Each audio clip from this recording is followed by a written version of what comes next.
3000.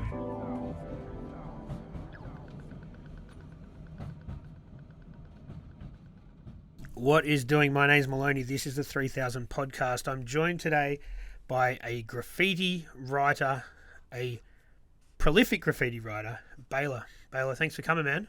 No worries. Thank you for inviting me when you came around to get a tattoo the other day. It is good. We'll definitely talk about tattoos. I think I was the 12th and 13th tattoo that you did, if we were numbering them. Yeah, I'm a tattoo toy. You had, yeah, well, I had that in my notes, actually. That's funny you bring that up. All right, we will talk about that, but let's start, as we always do in the beginning, growing up in Melbourne, man. Whereabouts did you grow up? I grew up in Elstonwick and then moved to Balaclava when my parents split and have lived around the ways, like have lived in Brunswick, Kensington, Carlton, South Melbourne. All those inner city areas? Yeah, I've always lived pretty inner. I guess Brunswick was probably the most outer. Yeah, but all those spots are definitely sort of what you'd say inner city, and there's a lot of culture, a lot of stuff going on, which obviously influenced you in your creative endeavours. Most definitely. So Elstonwick, sort of Bella. I grew up. Spent a lot of time in Elwood in my teenage years around there. We had a skate park. We were skating. We were fucking hanging around, smoking bongs at the bowl. We were doing things like that. What are kids doing? Which I'm about the same age, so I can probably imagine what you're going to say. But yeah, what was happening around there? I think I used to go to Elstonwick Primary, and when I turned, I think maybe like grade 3 or something like that, my dad got me from a garage sale a nice BMX bike for my birthday. So that allowed me to then ride to school, and there was a nice big hill I could sort of go all the way down and fang it and get to school, and that kind of opened up my world a bit because I got to, come home my own, go to school my own and explore a bit. So after school I could go to the skate park or I could go to the drains. There's a drain running along the school. Right next to the school, right next to the school, basketball yeah. court there, yeah. So I tried the skating thing. I mean, at the time, lots of people in the early 90s were rollerblading, and a lot of guys at the Elstonwick Bowl were really good doing baranis and backflips and all that sort of shit. And then skating became cooler, and a lot of them transitioned to skating. And then some of those guys that were there skating also became professional bike riders, and not like BMX, like Olympic cyclists. Really? Yeah, some of them ended up getting in trouble with the whole thing with the drugs in cycling and stuff, and kind of got scapegoated for it and stuff. But these are the guys I used to ride to school with that ended up becoming those dudes. And so we'd go to the bowl, and I was just shit at it. Like, I'd try and drop in, and I'd always fall over, and you could roll into those bowls though as well. They're pretty deep ones there, yeah. So you kind of had to be pretty skilled, and the guys would be doing all these tricks, like they'd stack the boards on the outside of the bowl like 10 high and see who could do a kickflip over it or whatever. And I'd hang out there a bit, but eventually the drains just were more interesting to me because the drains were full of graffiti. So And sorry to cut you off, but they're not daunting drains either. You can sort of walk straight. They're open for a long time, so I mean, you'd probably ride along them just to go to the bowl anyway, just like through the drains, just because it's fun, and like kick the footy down there or whatever. And then at some point they go underneath the Nepean Highway, and we used to ride our bikes through there and close our eyes and see if we could make it all the way to the other end without hitting the wall or opening your eyes. Yeah. And just like go as fast as you can, you know what I mean? Like just little kid stuff, like the Goonies kind of thing. And we'd be riding through there, and then eventually we started taking torches down there because we got further up. If you ride all the way up, it's a couple of kilometres of just, it's like an art gallery on either side for like the last 30 odd years, if not more, probably a bit more, because there was even up until recently, there were pieces there from 1994 that was still up, and they weren't the first pieces, you know what I mean? Yeah. I think it was like a piece by Drac, and a piece by Relic, and a piece by Sabbath, and maybe Syrup and Nickel or something. They had pieces there for years, like at least 20 years they stayed up. But anyway, we'd be riding through, exploring and draining, and you'd get to Hawthorne Road, there'd be directions by the Cave Clan written on the walls. So we'd just start reading those and, go through the second tunnel on the right, or go through, there's a few tunnels that splits off. Yeah. And you're in like sort of not East Bentley. You're in like sort of Yeah, like towards that kind of way. there, And yeah. then you can Brighton East or something. you can go underground there for a few hours. Really? Yeah, so we used to we started bringing torches and stuff, and you know, a few times we went under and we're under there. It started raining and we had to like climb out a manhole and that kind of thing. And yeah, we were just basically like Ninja Turtle, Goonie kind of kids, like that grew up on that sort of shit, and we were just exploring and having fun. And then as we got older, the graffiti itself became a bit more of a draw card than the drain, and we'd start bringing Poscas from the art class. And you know, one kid wrote Iceman, one kid wrote Jester, like all the sort of toy words that everyone Spooky. around. Yeah, everyone always writes the same shit. Like Snoop someone or writes something? Jester and puts a Jester hat on the J. Like Yeah, dots it's in the weird, like O's. these like icons of toyness that, that everyone seems to do, like around the whole world for some reason. Yeah. I'm unsure why, but everyone does these motifs. And I wrote a few weird words like victory and desire and all these like powerful words for some reason. I don't know why, but we'd like... Are you using cans at this point, or are you still just with the Poscas? Well, we were Poscas, and then sometimes you'd be down there and you'd find a like half-empty can or something like that. So you'd have a go with that. And then a couple of times we were down there and we saw some people painting. Like I think we saw Great TGC painting once, and it was like, wow, this is how they do it. Like it was like seeing an animal that's nocturnal in the day, and they're like, they sort of see you coming, and it's like they're startled or whatever, and you're like, oh, I'm not used to seeing this animal in its habitat. Like, you know, like, is David Attenborough gonna tell me like what the fuck's going on here? So we were just intrigued by the whole thing. I guess myself more than the other kids I was kicking it with, because they didn't really stick with the graph, but I just got more and more into the graph than the draining. And then I guess went to high school and did a little bit of graph and started breakdancing. Like video stores were a huge thing. We used to go get like 7 weeklies for $5 or whatever, and I'd be getting all the kung fu stuff. My brother and I were really into like Jackie Chan, Bruce Lee, so we'd get all these kung fu things. And then I found a breakdance video, and it was like a kind of corny one from the 80s that didn't have amazing moves, but I watched it like 100 times. Like a how-to video. Yeah, like a little how to breakdance video. This would have been like 96 or something like that. There was heaps of video stores up on in Elsternwick there, down Yeah, there that was a strip. There was massive one. heaps of them. Yeah. Yeah, and we I started to do a little bit of breakdancing and doing it at school and stuff, and then I was doing a tiny bit of graph, but not a lot. And then in year 9 I got into like a select entry high school.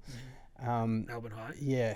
And when I went there was a guy who I hadn't seen since primary school, and he was a grapher and I was a grapher, and we were both like, yeah, I do fucking heaps of graph, which was a lie. Like we both did like a tiny bit of graph, you know what I mean? But Like, where your school is, even though it's a prestigious, very regal looking fucking school, you're right at where the mecca of Melbourne graffiti well, is. yeah, you could bench panels every morning. Every day. Like there was a guy in my class, Ben Negs. He was called Negs, like negatives, because he took lots of photos, and he had shoe boxes. He still has shoe boxes of all the runs panels and, you know, break panel. Dudes would call him up in the morning. I've got something running. And he's in like year 9 or some shit. Yeah, he was in our year, and we'd go, and you know, he'd go a lot more than we would go, but we would often go and just look at the panels on the way to school. Like you'd see a drastic run in or whatever. But so we're new to this school, and everyone's new to school. It only starts in year 9. So my mate Text and I were both like, you know, the only sort of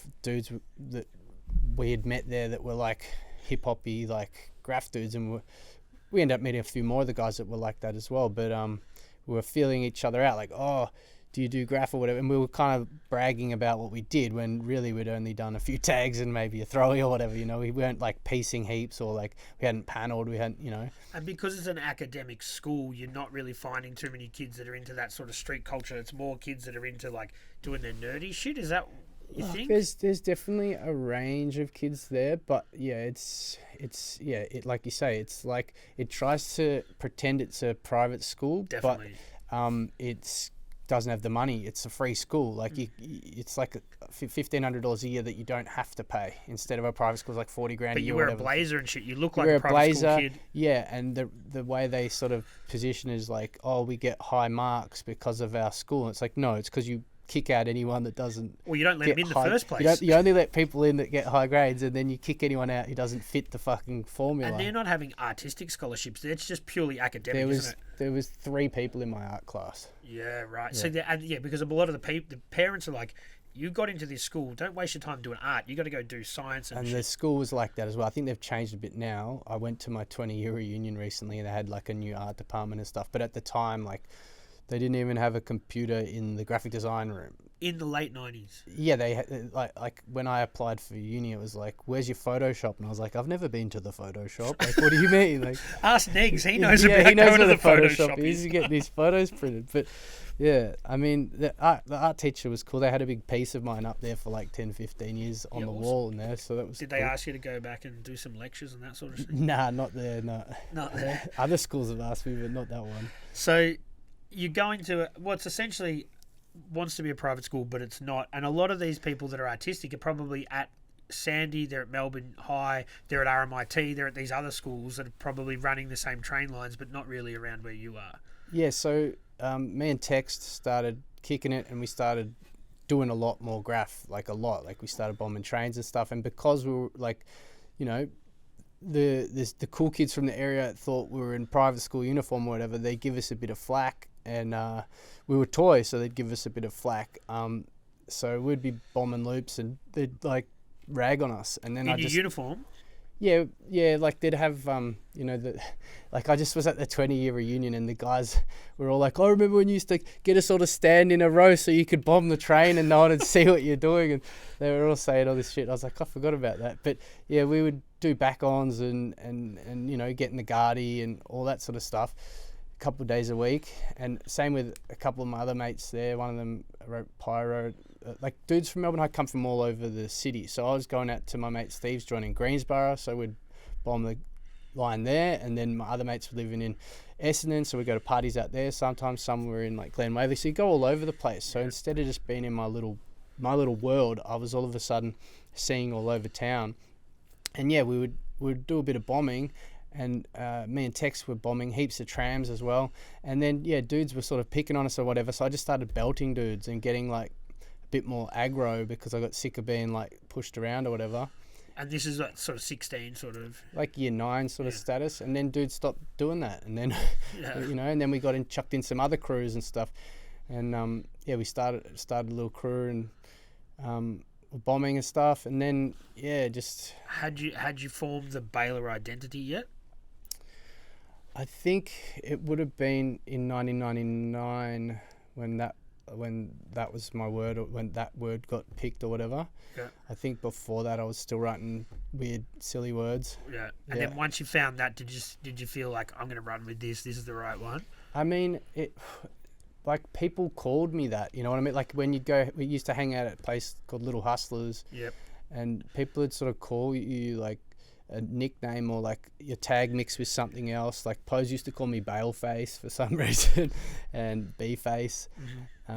That was a bit of a mecca for the graffiti writers. Everyone on the Sandy line would meet there. Yeah, it was like a pinball parlor / computer arcade place where you could play Street Fighter, and the winner would stay on. So if you were good, you didn't have to pay for a game. You know, $1 would last you a while. My mate Sek, he would stay on. He would win a lot. I was always playing point blank. Yeah, that was my favorite. Yeah, with the gun that actually moves. Yeah. I was always on the point blank, and I had a few machines where I could flick like 10-cent piece real quick through them, or stick 2 10-cent pieces together and just flick them through and get it playing. Like, you do it 10 times, you get a few credits or whatever. Yeah.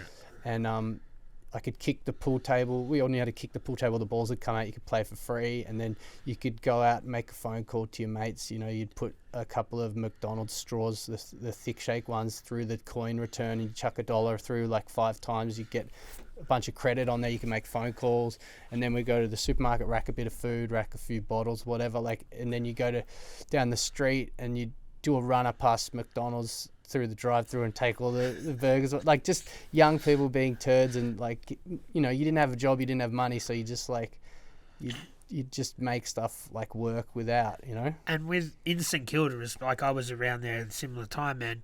there was a lot worse shit going on. So if kids were just fucking around doing stuff like that, the cops they didn't give a shit, man. They're like, this is minor, very petty stuff. We'll just let them do it. Sometimes we do stupid shit like with Hock and stuff, like throw eggs at prostitutes and stuff like that, because there was street workers everywhere, big massive transvestites that would bash you, and like pimps, and like there's not much street work happening down there anymore since like that guy killed Tracy. Like there was a girl that used to work on the corner. And he like strangled her in an alleyway in a van, and apparently he'd done this to like multiple prostitutes. He was like a serial prostitute killer. Yeah. And since then they've kind of like dissipated. I don't know if it's because the cops weren't getting their kickbacks or if they've like cracked down on it or whatever, but I think the internet and the way people solicit that stuff has changed it as well. For sure. But I feel like there was a certain type of person that likes a dirty girl with no teeth. Like, yeah, I think definitely, like, as someone who grew up in the same sort of area, you see him rolling through and you're like, what are you doing, bro? Like, yeah, and but this is the thing. We would walk past and kind of, it was part of the scenery, but other kids, man, that turned 18, they would drive here from everywhere to go see prostitutes. Yeah, it was weird. Bizarre. And if you stood still long enough, someone would ask you. You know what I mean? I'd had cars pull up. Oh, are you selling them? What the fuck are you talking about? I'm walking down the street. Like, yeah, it was the weird. peanut farm was that was the spot where the boys used to sort of hang out. But like, you could be walking up bloody Carlisle Street towards Ackland Street, and someone could accost you. It was a strange time. Strange time, and it is still a bit weird, but the gentrification's come through, man, and it seems like it's not as grimy as it once was. I don't know, man. I was looking out my window today at a crackhead who was on the side of the train tracks taking a shit and screaming, and really once a week there'll be someone smashing plates and stuff in there. I mean, all the areas in Melbourne that are gentrified are also the areas in Melbourne that, like Port Melbourne, it's super ritzy, lots of expensive cars, has the highest car theft rate, second to High Point, and also has the Park Towers and heaps of drugs. And you look at Paran, it's the same. You look at Carlton, it's the same. You look at Collingwood, it's the same. All these areas of affluence also have the complete polar opposite. Like St Kilda has that because it's one of the only places in Melbourne that actually opens the doors to like people that are in need. Like they have the drop-in centres, they have the needle exchanges, they have the AA, they have the emergency housing, all that stuff. There's this little golden triangle near where I live of facilities they can use. So there's a certain part of society that's always in the vicinity. Totally, man. But that, what happens now, people get out of jail, they don't know where to go, and they just go straight to there. There's like-minded people in their services, which is good that they do have somewhere. Then they kind of go, fuck, where do I actually house myself? That's the next thing. For sure. It'd be good if it was like one small commission house on every street, so people are part of every community, as opposed to put them all together in a heap and then wonder why people keep behaving the same way. And that does happen, and the further you get out to the suburbs. Where I am now, man, there's 2 or 3 housing commission places on our street of about 30 houses. So that's, about 10%. But they haven't clumped everybody together. So it does happen, but in the inner city areas, you do get your Park Towers, your Paran Flats, that sort of thing, and it is sort of everybody thrown in there, which they are trying to change that. It looks like they're changing it, but I'm pessimistic. They keep knocking them down to like rebuild, but I reckon they rebuild most of it as private housing and then make a small percentage of it public housing. Seems to be the go, you know what I mean? Yeah, so obviously you're familiar with the Dick Whittington Hotel, right? Yep. So opposite there, they had that big vacant block of land. They knocked that down. That's partially housing commission and partially privately owned. Yep. But they vet the people that are in there. You've got to have a job that you need. So that, I guess it's a step in the right direction. They're trying to look after the people that are buying them, and they're trying to look after the people that need the public housing that aren't abusing it, sort of thing. Exactly. They're for single parents or for people that have jobs. So I guess that's a step in the right direction. Yep. There's no fucking blanket solution. No, of course to it. not. But we're not here to talk about social politics. Well, we might be later on. We were definitely talking about social politics before we started rolling. All right, so let's. So look, you've covered some stuff that I already had in my notes, which is cool. So you've found your word bailout. You're hanging out at Hustlers. You're hanging out at Paran, I'm guessing as well, which is another mecca for hip hop culture and graffiti, especially in the 90s. I used to go to Paran because they were teaching breakdancing at the gymnasium in the Wesley College there. So 1 or 2 Wicked Force. I went to a few of those classes. Yeah, I used to go to the Wicked Force. Yeah. And learn off those guys in like year 9, 10, 11 kind of thing for a few years. And I got pretty good at breakdancing as well. And there was a few dudes at Melbourne High, the AZN B-boys, like Llama Rock. He's in White Sox. He's a big B-boy, still breakdancing. He's all over Instagram. I used to break with them sometimes at lunchtime with like Fabulon up the floor in the basketball, and do like backspins and windmills and hand spins and you know, turtles and whatever, until the basketball guys came running in and one of them fucking fell over and smashed his head, and then we weren't allowed to Fabulon the floor up anymore. But I used to do a bit of breakdancing, and then I started rapping as well pretty early on. Was just good at freestyling, was good at just putting words together quickly, and went in a bunch of rap battles, used to battle at all the parties and all that sort of stuff. And it's something you didn't think about pursuing? Like, obviously, I've got here that you did do a little project later on, but... Oh, no, I definitely thought about pursuing it. Like, I won Run Amok, I won the Big Day Out MC comp. What Big Day Out was that? 2003 with the Exhibit. Yeah.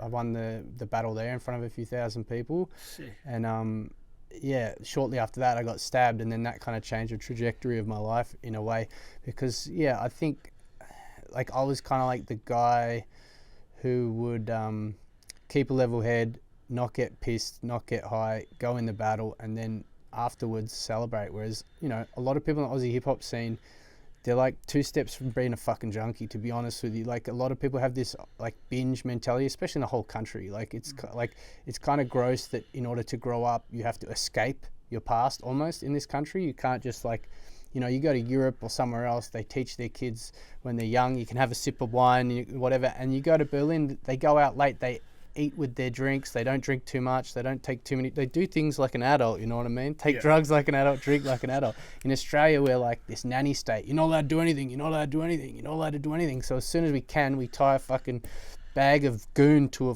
fucking tree and drink as much of it as we can until we throw up or whatever. Yeah. But I digress. I was like this dude that would keep a level head and battle and do quite well, and then after I got stabbed, I became the opposite. I became someone that hid behind a veneer of alcohol and built a tough exterior because I didn't want to be a victim again, didn't want to be victimized again. And so my battle career kind of, you know, didn't continue because I headbutted someone on stage, blah blah blah blah blah. Can you break down how the stabbing occurred, or what was? Yeah, it was just over some petty bullshit. Like, it was just we're just in Paran.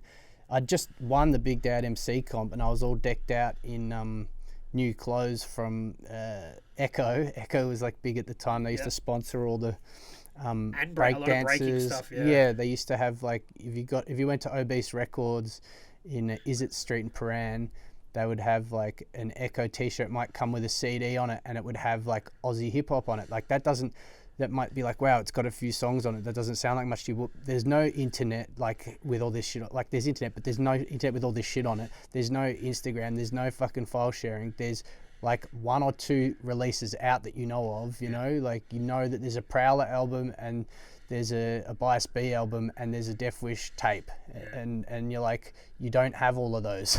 So you see something like that, you're like, what the fuck? Or like maybe a Stealth magazine would come out, it might have a couple of songs, and you're just absorbing any info you can get your hands on. So they were smart in doing that in lots of cultures all around the world. So they were quite big at the time. Hip hop was huge at the time. It was like this underground thing that was ready to burst. It was ready to burst. Exactly. It was like, it was super underground, and you went to every single gig and you watched it go from 20 people, 30 people, 40 people, and it just kept growing and growing and growing. And yeah, it was ready to blow. Like, you know, obviously the Obese guys positioned themselves well to see that coming and to sort of work with that. But yeah, I just won this thing, and the reason I brought up the clothes is because I was decked out in these clothes, and I had on my feet this pair of like Clark's Wallaby inspired Echo shoes, and if I wasn't wearing them, I probably would have been home free if I had my Air Max 90s on, you know what I mean? But we're walking through the park, there's like a group of people in the park, and that you didn't know? No, we did know, and we stopped to say g'day on the way to celebrate the winning the battle, right? And I was just with Text and a friend another friend, Crystal, and anyway, fucking, there was some dudes shouted some shit from a car, and my mate shouted some shit back. Car got stopped. They all jumped out. Dudes start bashing my mate. I'm like not down with that, so I belted a few of them, and then basically just got like cut up, whatever. It's it's all in the book. You can read the book. But I think it's important to sort of you can't just say I got stabbed and not us. I know. I just told the story multiple times. I don't want it to be the defining story of my fucking life. You know what I mean? Like I've personally kind of it's taken me a long time to get over it, but it's like whatever. I didn't get shot 6 times. I'm not 50 Cent, but traumatic experiences help shape who you are, and some people don't notice that or do any work around that, and it's taken a long time to realize that maybe some of the ways I behaved after that were potentially due to that. I mean, also add to the fact that it was like the exam weeks of my schooling. My parents dropped the bomb that they were getting divorced during my exam weeks. A few weeks before, 3 of my friends had died in a police car chase, and a couple of them had barely survived. We went and saw them in the hospital, and they had one of them walked away like just bruises. The other one had like pieces of metal holding his lungs open so he could breathe, like fucking fence palings through him. It was weird. So and that had changed my perspective, and I'd broken my hand like in a drunken fit of punching on with like whatever, the wall or whatever, So I'd had all this fucking bullshit, and then this dude wanting to prove how tough he was and chopped me up because I knocked him to the ground or whatever, and then he couldn't knock me to the ground, so he just kept going and going. I won't go into it too much, it's all in the book, but it did change me after that. Like I went from being like, and after it all happened, I had people calling me, oh, we're going to fucking kill you, blah, blah, blah, blah, blah, because they're worried I'm going to rat on him or whatever. Like, I had to sit opposite this cunt in court and say, I don't recognise the guy because of the code of the street, you know what I mean? Like, I don't know who did it. It was dark. I don't know. Like, dude owes me a beer. Anyway, so after that, it just made me like a bit more like shoot first, ask questions later. I didn't want to be the guy that then just quit everything and stayed at home. I don't know, just changed me as a person. And some of my friends stopped hanging out with me because I started being a bit loose. Like I was already loose. I was loose, but I started getting looser. Like I used to climb out the passenger side window of moving cars, get on the roof, and like shout at the driver to go faster without him even knowing that I got on the roof, or like, stupid shit like that, or get in fights, and just started being like a bit more reckless and that kind of thing, I guess. And do you think that's because you didn't know how to deal with the trauma and the traumatic circumstance, which is obviously you're young anyway, so it's a hard thing to fucking deal with. 100%. Like when the book came out, my mum read it and she got really upset, and because it's like dragged her back to this time when her husband left her and her son got fucking nearly murdered and had people calling they're going to kill him every day for a few weeks, and all the other shit that I just mentioned around it. So. And for the first time, I looked at it from her perspective, because for a long time, I was a young, angry man. And I'm like, all I wanted was for my parents to feel like, are you okay? And let's kill the guy that did this to you, you know what I mean? Like, even just show some aggression. But they were both kind of angry at me. Like you did this because you do bad shit. You like, put yourself in the situation. You go and do bad shit. So this, like, you did this. And, but like, here's me going, poor me, how dare they be like that? And on the other hand, now I'm like, fuck, my mum's just been left and she's alone and she's trying to raise a man without a man there, and then this happens. How's she supposed to, like, does she have to be the dad? Like, so I hadn't even thought about it from but that comes with maturity. For sure, and also actually talking about it with her. Yeah, and I guess it's with a lot of guys who grow up angsty and whatever, for whatever trauma they might have been through, it's easy to think your parents don't understand, but they probably don't understand, but they are trying their best to help you most of the time. For sure. I mean, if they're good parents, you know what I mean? Yeah. I'm lucky I've got good parents that, they made a couple of mistakes. They probably made a lot less than I have, you know what I mean? Yeah, and the thing is that I think as we get older, you start to appreciate that more, because you realise, fuck, my parents were younger. than I am now. So like, I don't really know what's going on now. So how did they know? Yeah, you assume as a kid that, oh, they're an adult, they know everything. It's like, no, the world's still the fucking world. Exactly. Man, so yeah, that is obviously full on. You then sort of dive deeper into the graph thing, I guess. I guess all of the things that I started doing that you could say were bad, in the graph world, they're kind of seen as good. Yeah. So like the It gives you more, cred. if you like do back-ons, the more like if you fight someone because they capped you, the more like crazier shit. Oh, that guy bashed 3 bouncers because they fucking threw him out. All that shit, and then it creates like this bullshit around your name, and then it feeds into your own ego / insecurity, and then some people come and try and test that bullshit, and then it's like this big cycle of bullshit, and then you're like, yeah, it's a weird like thing. Graph's a weird thing. It is. It takes a certain kind of person to get right into graffiti, and I think there is some common threads there with potential insecurities, maybe, or just they feel like they have to let something out. But I guess and also like, or like, for me personally, maybe there was like, I felt like my potential as a person. Like I went to this select entry school, and I'm supposed to like become something or whatever, and then I like finished school with like my friends dying, my parents divorcing, me getting stabbed, and a string of other things. So I didn't do amazingly in school, and then I didn't really go on to do, like, my brother left school, went traveling through Southeast Asia, and then went to uni and was like, oh, you just coasted through life like it's fun. Like there isn't any speed humps. And like, obviously he's had his speed humps and life has your ups and downs, but I had a pessimistic view of the world that like, because I know what lurks in the heart of man, because I've seen and I've been that. So like my perspective was skewed a little bit from, I guess, I forget what I'm saying. But No. But you got, I guess,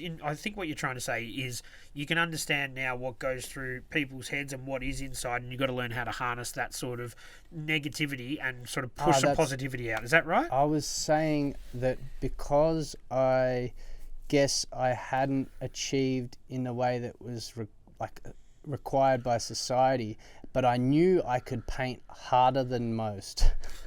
So it was almost like redeeming myself through repetition and addiction. Like graffiti artists often like ADHD or OCD, like who writes their name over and over and over and over. It's like, yeah, maybe use different colors, maybe use different arrows, but it's still a very similar thing. Like, like I look at this sketch I just did in your book, and it's like, well, not that different to something from 20 years ago. Like, been doing that. Like, what the fuck? But that's muscle memory and it's repetition, and you just do it. Yeah, but it's like, what drives that? You know what I mean? And people think it's narcissism or like, your ego, which definitely those things probably play a part of graffiti, but it's something else. Like, I don't know. It's like belonging. It's like networking. It's like, I don't know, feeling when you see your stuff, you feel good about yourself. It's not even as much for like someone else. You know what I mean? Like it is when you're young, you want the older dudes to see, oh, you got better, like, or you got a good spot. Like maybe they'll stop thinking I'm a toy now because I actually painted 10 times more than they did. But like you paint for 5 years, and that's when someone goes, oh, you started getting up lately. It's like, nah, bro, you started opening your eyes lately. Like, yeah. You know what I mean? You could go out 3 nights a week for 5 years, and people, I mean, now it's all on the internet or whatever. You can tell people you paint all the time and paint your backyard every weekend or whatever, but it's, yeah. Well, I guess it was a different game altogether back then. Early internet days, there was a few places where people could check out flicks and that sort of thing, but there was no fucking Instagrams. There was no way to look up someone. It was like pbp.com was like the one. The hub. The hub and PBP, and then after a while later, it was like 12 Oz profit. Yeah. So when you're starting to get up more, you're starting to go out, you've got your angry kind of persona happening. You meet other riders, you form a crew, or how did you get let into a crew? When I was like real angry, I kind of, a lot of my mates kind of went, catch you later, bro, like, because they were growing up, and some of my mates were like younger than me, but like they finished school and wanted to grow up and be like, get a job or whatever, and which is a normal thing in the graph world. A lot of people all do it when they're 15 to 20, and then you get like a die off and you got to reassess who you're painting with. A lot of people go through that, but because I also added to that my like not necessarily always well behaved demeanor of like I was a good guy, I was a funny guy, I was a nice guy, but someone might step on me at a party and I throw a bottle of vodka against the wall or whatever and fucking you know, like switch like it's fuckwit. And is that because of the trauma, or is that because that was just inside you feel like? I mean, I always had that fire in there, even when I was in primary school. If the kid stole my footy, he got kicked in the head or whatever. Like, I always had that anger switch there, but I guess it just got turned up a bit. Yeah. But yeah, so after that, I went through this stage where I was just sort of painting a bit on my own, and then a few years of just working a shitty job and sort of, I'd still paint a bit with my old mates and that, but I went to do a short course because I needed to do something, and I met my mate Oars at this like folio preparation course for graphic design, which he, like, I didn't end up doing much with, but he ended up going really well with graphic design and like being like one of the better ones, like got into a good uni and was like, I think like the head of the class or something. But anyway, we started painting together. He was quite a bit older than me. I would have been like early 20s and maybe he was late 20s. And yeah, we'd just go do track size together, and like we had different styles. Like I would paint a lot, like tagging, bombing, pieces, whatever, and he was more like he'd do one piece every couple of weeks, but it would be like it had like a 4-color fade, methodical. It'd have like caro next to it. It'd be like a burner. Like they did a little section of him in Out for Fame. You know how the Out for Fames used to have the fold out cover and there'd be photos, and all of his pieces in there were all like perfect, you know what I mean? Whereas I'm like, yeah, I'm up everywhere, but like, oh, maybe that piece is a piece of shit over there, and then that piece is all right, and then, oh, that piece is a burner, why don't you do all your pieces like that? It's like, well, I just use whatever I got and go wherever and all that sort of stuff. Like, and just sometimes paint for a different reason, not to like flex stuff. Sometimes I just need to paint, yeah, which is probably as much of an addiction to the fumes as the action itself, you know what I mean?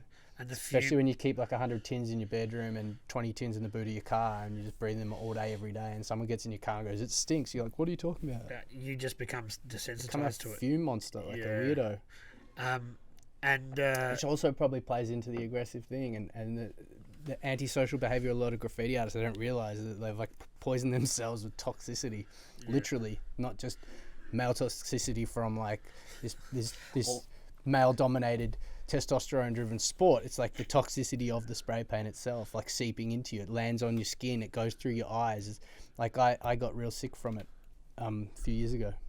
So it's interesting that you mentioned the male toxicity of it. Like, where do you feel that, especially at this point in time, females fit into the scene? Is there many female writers? Like, we know of... There's a few. There's not a heap. It's still a male-dominated thing. I would say, like... In this world, you know, what's the line in Fight Club? Our great war is a holy war. Our great depression is our lives, or whatever. Like we don't, you know, thank whoever. We don't have like a water fight right now. I mean, there's plenty going on, but at the moment we're not in them. We might fucking be soon, but so we don't have a coming of age. Like a lot of like tribal societies would have a coming of age. I mean, we should, but as when you say we, you mean as Australian culture, or as?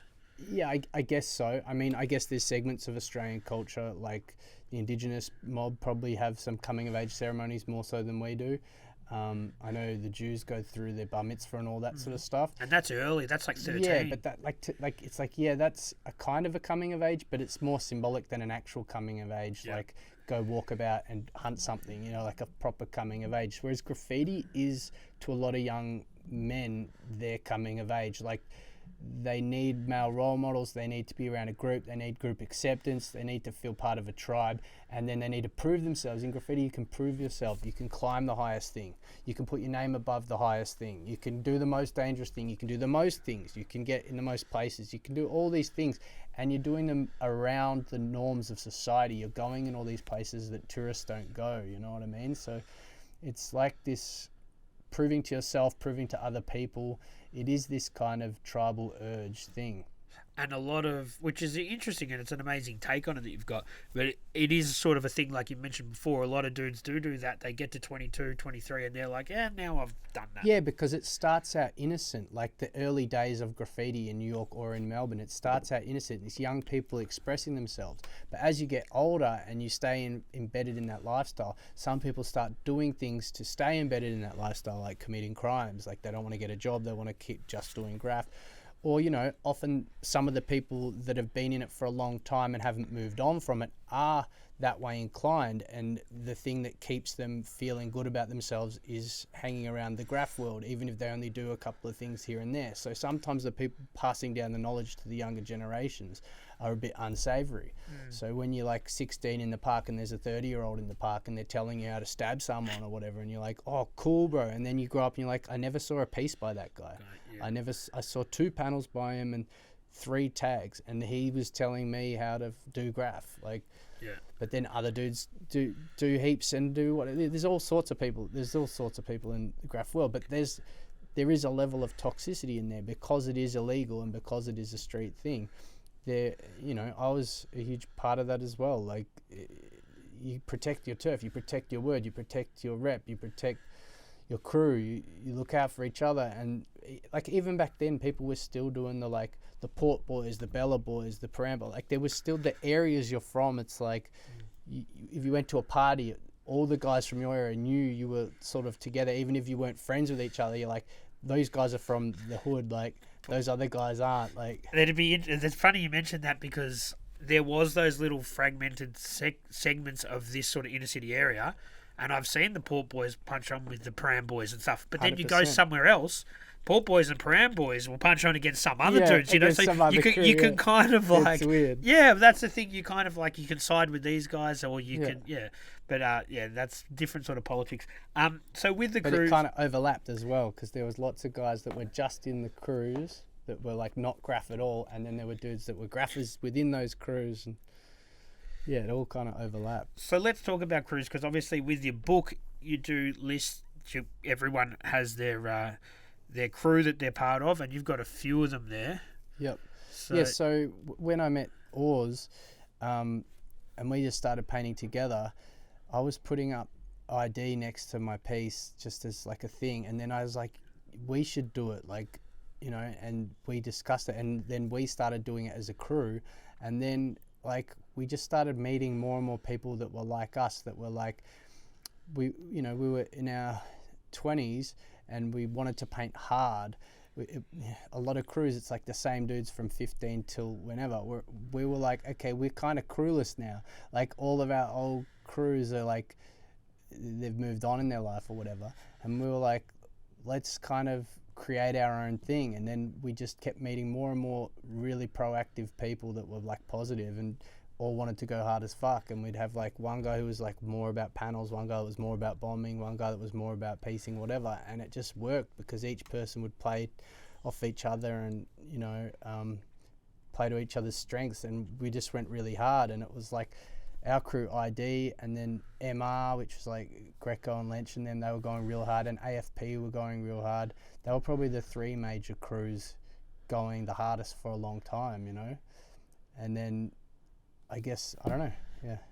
Well, because you when you do, and in the book, which we're going to definitely talk about because it's awesome, but in the book you do have everyone's sort of tag at the top, and then the crews that they're in, and you've got about 5 of them next year. Is it like, the politics come into it when you represent that many crews? Obviously, like you said, ID's the main one. Yeah, I mainly represent ID. I just kind of put all those other crews in there to like shout those people out, because like people have been a part of my life, and like I said earlier, I've got heaps and heaps of friends, but I'm not necessarily hugely like, I'm close with a lot of people as well, but I'm like a bit of a lone wolf sometimes as well. I've got bipolar, so it changes. Some days I'm super like friends with everyone, other days I don't want to talk to anyone, like.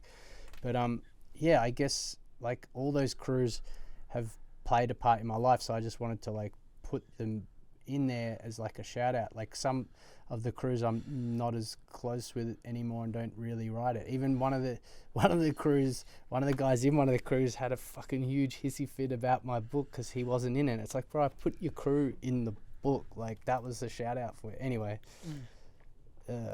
whatever. Whatever.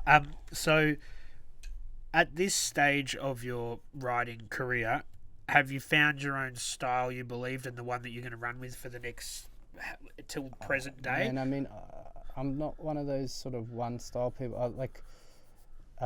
I it kind of shoot yourself in the foot bit. Like if you just had one thing and you perfect it and you do it on repetition, you kind of get more noticed, I guess. But I like to do all different like stuff. So there's no. Most people want to always be changing. I think also you want to progress and stuff, but. And you definitely do that with your pieces. Like you've got your roller stuff that you do, and then also the sort of roller with the cut-ins. Like, where did that kind of come from? Well, that was out of more like a necessity than anything. I guess how I was mentioning that spray paint is kind of toxic. I got really sick and I wanted to stop using so much spray paint, so I just started experimenting with different techniques with roller and brush and stuff because, my immune system started shutting down from all the toxins and also like the lifestyle, the lack of sleep, the drugs, the traumatic brain injuries, the gut health from all the heavy metals in the spray paint, So you would actually go out and paint pieces that were 100% like rollers or paintbrushes, no aerosol as a health sort of thing. That massive piece outside that's like 8 stories high or whatever, that's got no spray paint on it. Yeah. And it was 100% a health thing. I was in Bali for like a month and a half, staying with my mate Fuse. He was living over there, and painting all the time. And just like the paint there is even way more stinky than export, like a Pilox or like a real cheap nasty brand. Is it the humidity or something? No, it's just like quality. Asian spray can that's like made of lead or whatever. Yeah, right. like lead and crushed up babies or something. Like it's bad news, And I just had been doing all this detox stuff for my health because I kept going to hospital. My immune system was on the fritz, and so I just started trying to do stuff with roller and whatever, and just so I could not breathe the fumes all the time. Like I still use spray paint, but I just try and use it no more than once a week, you know what I mean? Sparingly. Was it well received by your peers and other people when you just said, no, I'm just doing this roller thing? They got it? People didn't get it? I don't really ask.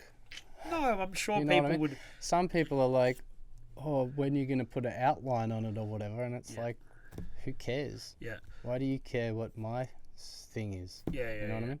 Like we have this, like, I'm too minded about something in Melbourne. Like, we have this thing where we're attached to, like, the idea that everyone has to be solid Melbourne style, mad hand styles, mad graph style, wild style pieces. It's like, yes, that's correct. Everyone should have solid style and foundation. But then once you've got that, you should be able to then experiment. Mm-hmm. Like, I'd almost rather look at something that's not very well done, that's very original, than something that's amazingly done, but I can pick where all the fucking things came from. I can go, that's that guy's kick, that's that guy's arrow, that's that guy's letter that you've just traced and turned upside down. Like, like people sort of diss the anti-styler movement, but that's usually because you can tell an anti-styler that hasn't come from style, and you can tell an anti-styler that had a backbone of style and now they're experimenting, Yeah. It's like anything, you've got to learn the rules before you burn the rules. Like, yeah. But, and what about the cutting of the rollers and sort of doing that sort of thing where you've got multiple sort of lines coming off the one thing? I just wanted to be able to do things quickly, so I can make multiple marks at once instead of just one at a time, and there's not really people doing that. There's one other guy, Skirrel, I don't know how to say it, who does it, but I was doing it before he was. So yeah. A few people always point out to me online, this guy does that, you do that. And I'm like, yeah, I know. Like, he's been painting for like the last few years. Yeah, okay. So there's a few other guys that have started like doing experimenting with like dragging big things across the wall and scraping paint. And Revoc does similar stuff. He does like, he makes tools and like makes spray cans, spray multiple lines, and it's like, that's cool, but I'm like, don't want 20 spray cans spraying at once. People always send me these nozzles that have like multiple sprays and stuff. I'm like, man, I'm literally trying to avoid the spray paint, but thank you for sending that.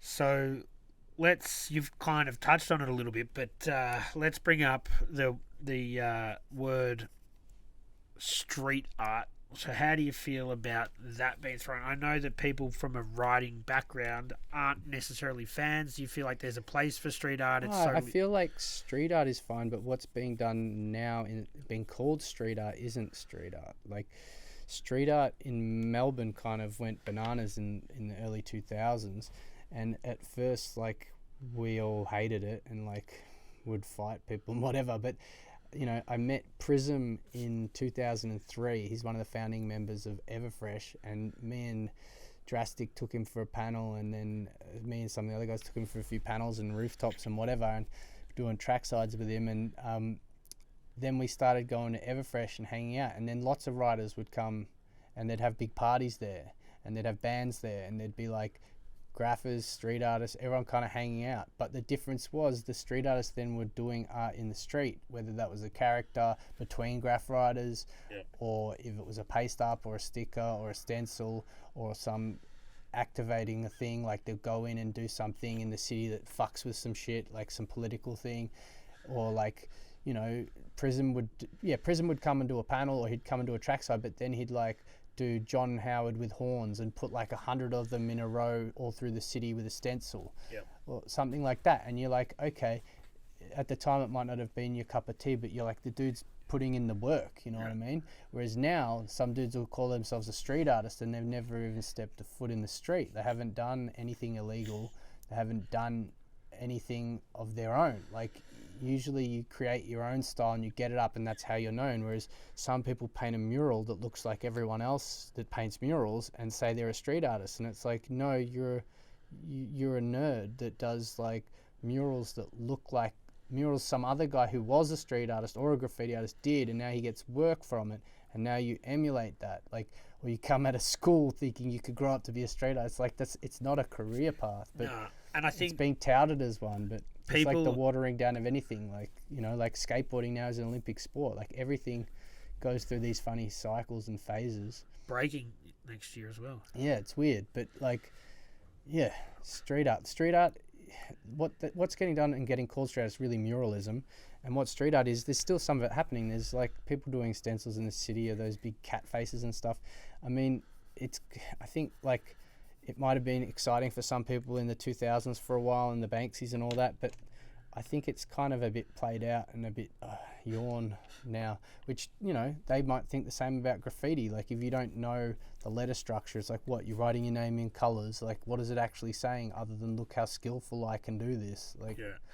It is an interesting one because I think a lot of people now come to Melbourne because it is like a street art hub that have probably come out of art school, and they're going to come here and just paint murals, which is, like you said, if you're going to call yourself a muralist, that's fine. If you're going to call yourself a street artist and you're going to put on gallery exhibitions about street art, but you're not painting in the streets, well, that's reasonably contradictory. Yeah. I think if you want to say you're a street artist and you have never had part of your practice be like for free and for the public, then fuck off. Yeah. Like if you only do things to get paid, then you're not part of this subculture at all, because people put their lives on the line and literally risk, I know people that have gone to jail, people that have been deported, people that have died, people that have been bashed, people that have been stabbed, people that have been shot, all that shit. And it's like these people weren't like getting paid and getting a scissor lift bought for them. They were just doing stuff because they're passionate about it. It's like their whole life. It's like their whole identity. It's like more than a religion. It's like a mythology. It's everything combined into one. It's not just a sport. It's not just an art. It's like the complete encompassing addictive passion of their whole entire being. So when someone comes in and goes, oh, I'm a this, I'm a that, and they're not, it's like, fuck off, you know what I mean? Brand yourself as a mural artist and do murals for money, that's no problem. Like there's plenty of graffiti artists that do that to pay for their paint and to pay for their life because they don't want to get a real job. But yeah, it's just a murky waters. I mean, who knows these days? Who fucking knows? Well, yeah, look, and I think a lot of the people that do brand themselves street artists don't pretend to be graffiti writers. I think it's more the people that don't understand society that try and group those two sort of subcultures together. Yeah, I think it's just a label. People don't understand that the word street before something sort of adds something to it. It's like, like obviously Banksy is a street artist, but most of his work is illegal. You know what I mean? Like, So what do you feel about like places in like Bristol or other cities that will paint over other works? They do it here as well. Yeah, but how do you feel? Well, there is a few artists around here that they do it too. Not just him, but he's definitely one of them. How do you feel about that? Like, it all should be one and the same. If you're going to have one rule for one, you got a rule for everybody, don't you think? I mean, it's just money, isn't it? This thing's got perceived value because someone will pay a certain amount for it in a gallery. So if something has value, someone who doesn't understand artistic merit can understand it more. You know what I mean? Like, if you talk to someone about what you do and you go, I'm an artist, they'll go, okay. If you said, I'm a successful artist, there's my Maserati, they'd be like, wow, you're fucking awesome. Like, it's a funny, we're not that cultured in Australia, we're cultured. We're more cultured from selling our fossil fuels that, and watching the footy. We don't necessarily take on board the merit of things unless they can be sold to the highest bidder. Yeah, well, they want to commoditize everything, really. And that's... including our data. Well, definitely, man. Yeah, I was somewhere today just before this getting my eyes checked out, and it's like, do you want to join the free Wi-Fi? I'm like, no, I can use my own Wi-Fi, because as soon as I click that button, all my shit. Like, you know what I mean? Yeah. Yeah, that data thing, that's fucked. So... with the mural side of it and the graffiti side of it, you are somebody who has fucking managed to balance that pretty well. How do you go painting the large-scale murals and still, doing your own stuff as well? That must be hard as an individual and an artist, man. I guess I got into doing murals because it was just a lot easier way of getting paint than racking it all. I'm all good. If I drink anymore, I'll burst.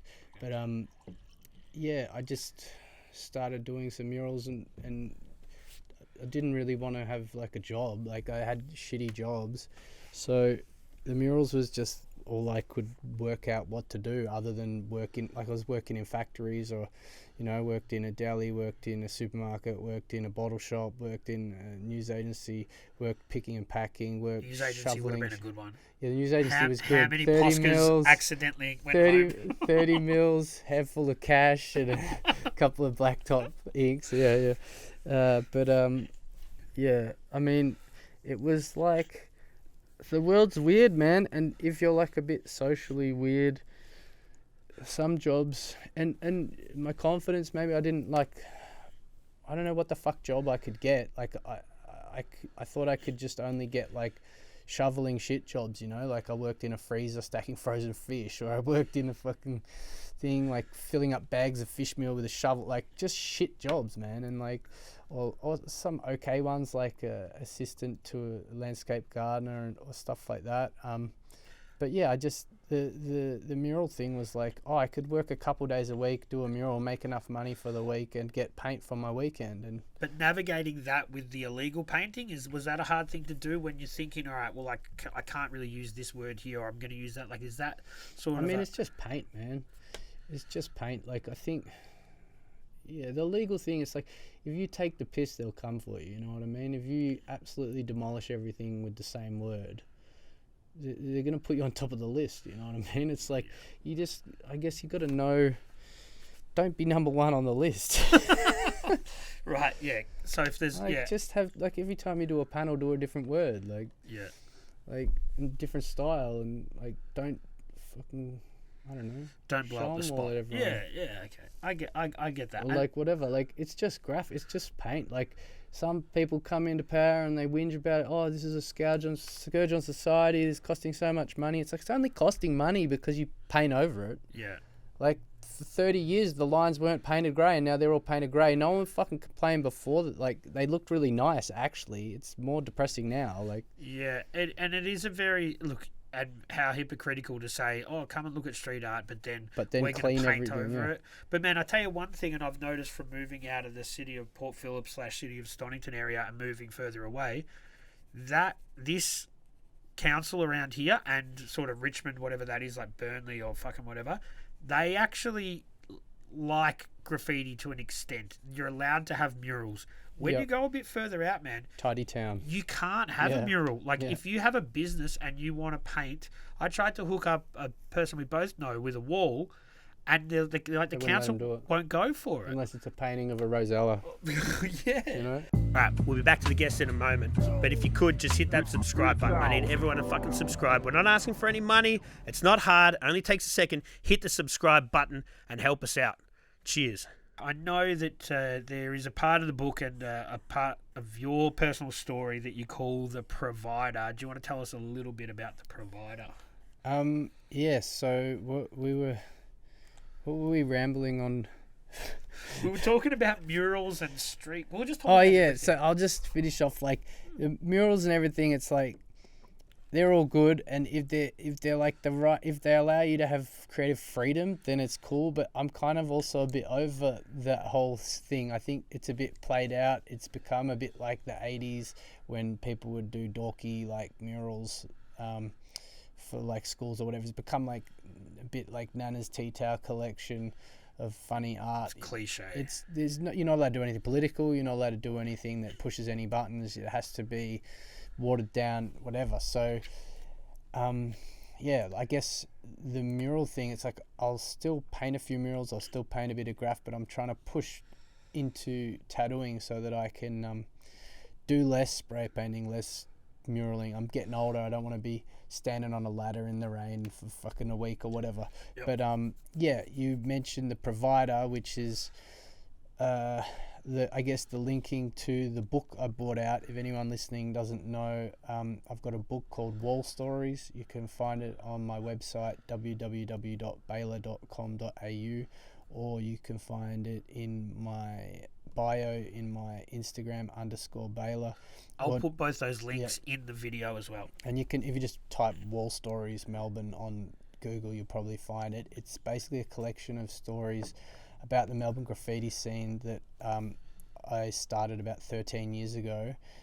And yeah, it was something I started to try and, I guess, give myself some reason to sort of go, okay, you've put your whole life into graffiti, maybe this can like make it like show that it's worth something, like document the history so other people can get an understanding of why it means so much to you and your friends, like sharing a bit of that knowledge. And I think it was definitely inspired by Kingsway, which is Puzzle's book, a similar kind of a book, but his book is like a history kind of perspective of the scene from the early 80s to the early 90s, and mine is more a collection of short stories from 125 plus artists, and then a few anecdotes of my own and like observations about the scene throughout.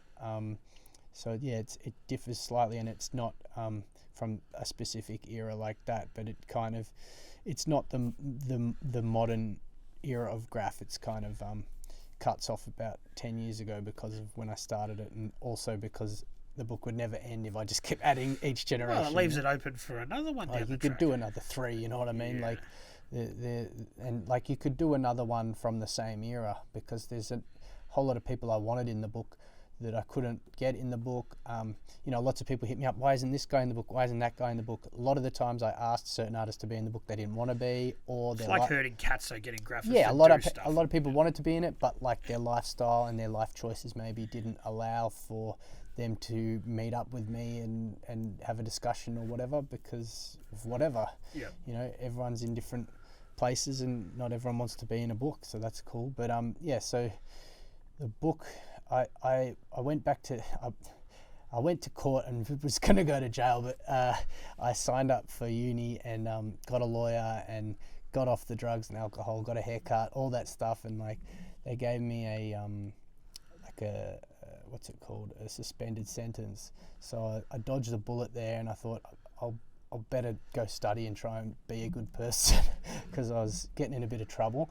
And while I was studying, all of my studies seemed to center around what I was doing. Like I made a film clip for a song I was making and all this sort of stuff. And then I started making a book about myself and my crew.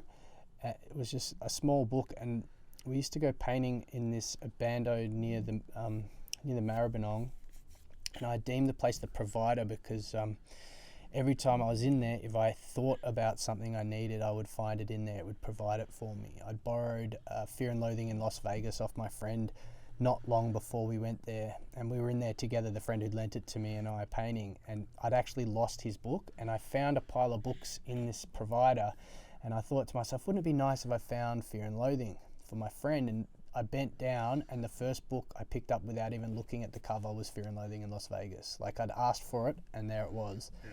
And it fucking blew my mind. I was like, that's weird, because it wasn't the first time it had happened. It kept sort of happening, stuff like that. At that venue, or just at that point of your life? I think it happens all through your life if you allow yourself to notice. The world gives you signs. Like, the world's given me a million signs of when I needed to change, and you ignore them and you keep doing the wrong thing. And then as soon as you change, you go, fuck, I should have done this 10 years ago. Like, so that's interesting, because I'm just going to interject here for a second. So spirituality, where do you fit in that? Do you believe there's a greater being, there's a greater, like, or is it just the universe will provide what you want? I'm like a karma kind of a person, I think.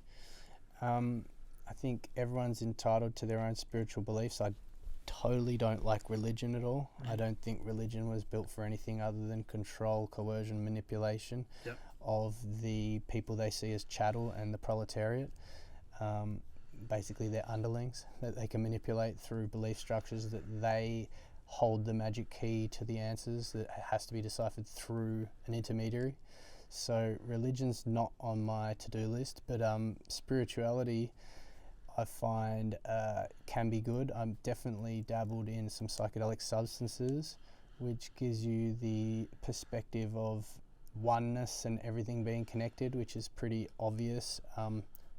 You know, everyone does the acid trip. Oh, we're all one, man. It's like, yeah, well, we're all made out of the same exact shit. You die, you eat, you piss, you shit. You know, like, it's all goes back into the same system. Like, can you see parallels between spirituality and religion? Obviously, do you think that religion's potentially spirituality that's just become too controlling and gone down the wrong path? I think all religions, a lot of religions seem to be based on the same thing, but then the organisation has told you, no, they're wrong, they're going to hell. And it's like, but they're they're reading the same books, they've got similar structures, like, they all have similar morality issues. Like, I think you could pick and choose like a box of chocolates, bits from each religion, and add them to your box, and like, they would help your life. I can see that religion helps a lot of people. It's usually people that need help, like people fresh out of prison that need something to believe in other than crime. They often go to Jesus, or people that are alcoholics often do that. But you know, the 12 steps of AA, the final step used to be LSD. Now it's fucking Jesus. So, you know, things get co-opted and coerced. You know, if things help you and they're not hurting others, go for it. Sounds ironic coming from someone that's just talked about having a past of being hurt and hurting others. But, you know, definitely religions can help people, but you look at a map of the world, and anywhere that is less religious has also got less fighting, less war. Anywhere that's ultra-religious has a lot of war, and, you know... yeah, the irony behind the... religion is supposed to sort of bring people together. It pushes them further and further away. The arrogance that a religion that's a few thousand years old can think that it's more important or better than a tribal spirituality from, say, a 150,000-year-old culture such as Australia's Indigenous, or however old it actually is. Maybe it's 200, maybe it's older, maybe it's 60, but I've got a feeling that it's probably older. Like, they've got some pretty awesome structures of belief. I mean, not that I would know a lot, because... you know, I'm not Indigenous, but that a religion that comes after that can say, like, or any sort of ancient cultural beliefs, that a newer religion can be like, no, that's all wrong. God came here because this guy came to Earth and came here, but it's a guy of a different faith that you actually co-opted and converted, and it's just mind-boggling. It is, and it's ridiculous how each different faith believes that they're correct and the others are so wrong. When it's like, well, actually, only one of you can be right if you believe in that sort of stuff. And that's classic cult behaviour. You know what I mean? Yeah. It's like creating the other and blaming the other, and you know, you've got to be in the inner circle and all that stuff. So religion and cult is pretty similar, but you know, we stray from the topic at hand, and that would be the provider. And you know, it didn't provide me with a religious experience, but it did provide me with the right somewhat of a spiritual experience. And each time I thought, oh, maybe I could find some stuff for my art studio. And then I turn a corner and there's like an easel and a bunch of old So art it's a big books. joint. It's a massive joint. It was multiple buildings. Is it still there? Part of it probably is. They demolished and have built part of it and stuff. But yeah, it was huge. Like, it had a massive Aero Freaks chromie on the outside and had all different rooms. Some rooms had like cars in them and the roof had collapsed on them. And yeah, and I just got this vibe that I needed to like break down this wall to have a look on the other side, because the room wasn't as big on the inside as the building was on the outside. So I knocked down the wall, and there was another wall, and my mates sort of got disinterested and walked off back to painting. So I knocked down the other wall, and then I crawled through this big exhaust fan, because the place used to be an abattoir, apparently, part of it. And I went through, opened a door, and there was a big room that used to have raves in it in like 97, 98. And I've spoken to a few people that used to put those raves on. One of the guys was at the opening, the book launch. He came and was like, oh, I read that story. I was one of those guys. And the guy who I'd borrowed, just to bring it even more weird and full circle, the guy who I'd borrowed Fear and Loathing off, who was there with me, his first ever painting was in this room from 1998. He wrote Dirty Sanchez, and Nicer had taught him how to do Caro's Nicer TAB, and they both had paintings in there. And there was also like a trance, rest in peace, trance piece, and there was a great piece and a couple of other old pieces of dudes I like grew up looking up to. It was like a time capsule, and I was like, what the fuck? And I'm looking around this room, and my other mate Steve came in, and you could see that someone was squatting there, but they hadn't been there for a long time. Stuff was burnt, stuff was in piles, it was all trashed, and this dude's like stuff was everywhere. Like, he had personal photos just like strewn all over the place, and like, so you could work out who he was. And I found like marijuana botany books and all this different shit that like, I ended up leaving the place with a stack of stuff. And we found these 6 photo albums of Melbourne graffiti, and on the cover they had like Puffing Billy Posse, Wild Child Artist, 1988, like full fresh Melbourne hand styles with chisel, like the styles that you all look up to as a kid, like bang, like mad artist throwies and Cure outline and a Tame outline on the cover. And then inside there were all these photos from like DMA, CW, PBP, IFE, all these old school crews from the 80s. And I just was like, okay, I guess my book needs to be about more people than just myself and my crew, and maybe it'd be more interesting if it wasn't just like just me telling you how it is. I'll ask each artist to sort of tell it how they think it is, and give everyone opportunity to say whatever the fuck they want. And that is cool with the book, because it's not all written from the same perspective. It's not all written in the same style. It's how that person views it. So they might tell a story that's in the first person, or they might tell a story that's them. You know what I mean? That's what makes it cool. It's all different, and it's all written in their particular way. It's not uniform. Yeah, not easy. No, but it's cool that... knowing how I did it now, I'd definitely do it a lot differently. Like, how in what way? Well, I'd do the book the same, just the way I would get the information and the photos and everything, I would do it a lot more systematically. Yeah. I mean, I was young and living graph life and like a bit not quite as like structured as I am now. So now I'd have it all, I don't know, Deadlines and shit. Yeah, a lot more efficiently done. Hence why it took like 13 years. Yeah. But yeah, so that was the provider. It features on the cover of one of either the special edition or the normal edition has a picture of it, of the outside of this building, because it was an important part of it. And it's a cool photo that I took through the barbed wire of this old dilapidated building. It's like a part of Melbourne history covered in graph, so it's kind of like embodies this wall stories. It's like tall stories and war stories. Yeah. So all the stories graffiti artists tell, like you could tell one in Berlin or in Paris or wherever, and the people you're telling it to there would have had a similar experience. Yeah. Like every graffiti artist might not have been put in handcuffs, but every graffiti artist probably been chased by a cop or hidden in somewhere weird, or like everyone's had similar kind of things happen to them on their journey throughout their graph career, Could you piece together who the albums belong to? Well, I for a long time assumed they were well, I worked out the guy that was squatting there had stolen them, because it was all the old school stuff, and then in the back couple of pages he'd put his shitty graph in, and they were all like 15 years older, like newer. Yeah. And and then actually when I was promoting the book about when it first came out, I decided to try and track down the original owner, and I ended up giving them to Cure DMA with a copy of the book, with a little message written in there, like thanks for the flicks, and So they were his, or that was as close as you could get to the source? I think they might have been some other guy that was mates with him. Like Cure had tags all over the covers, Right. and I think his mate they might have been his mate's collection, but his mate might have been like an informant and had to flee the state or some shit. Wow, and, okay. and I don't think anyone likes him anymore. So Right, I think so you got him I got back him to the right guy, I think. Was he appreciative? I think so. I sent it to him through the mail. I didn't meet up with him because Did you get anything back?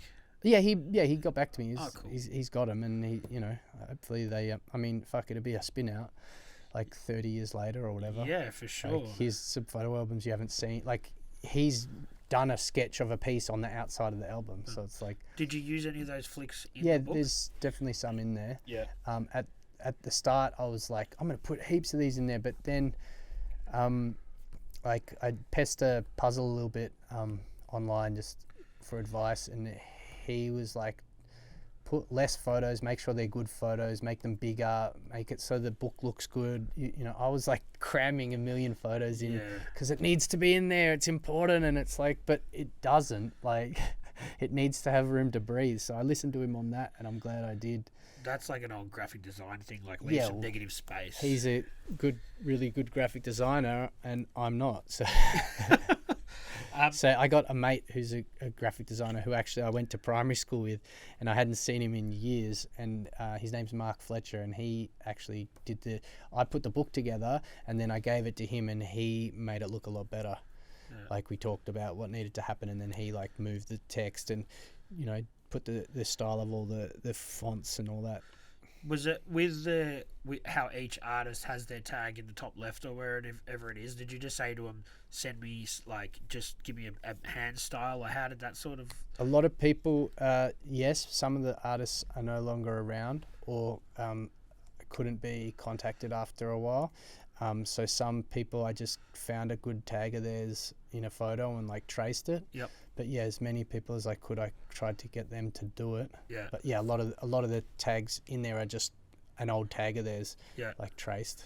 Which is cool, because it gives it another sort of element, and it removes that from the wall, and you can just see it in its pure black and white form. Yeah. So you've got their name written all nice and crispy in the font, and then tagged, so it's a bit more flavour.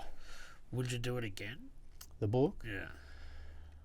It's still going, like. No, obviously there's. No, I'm just.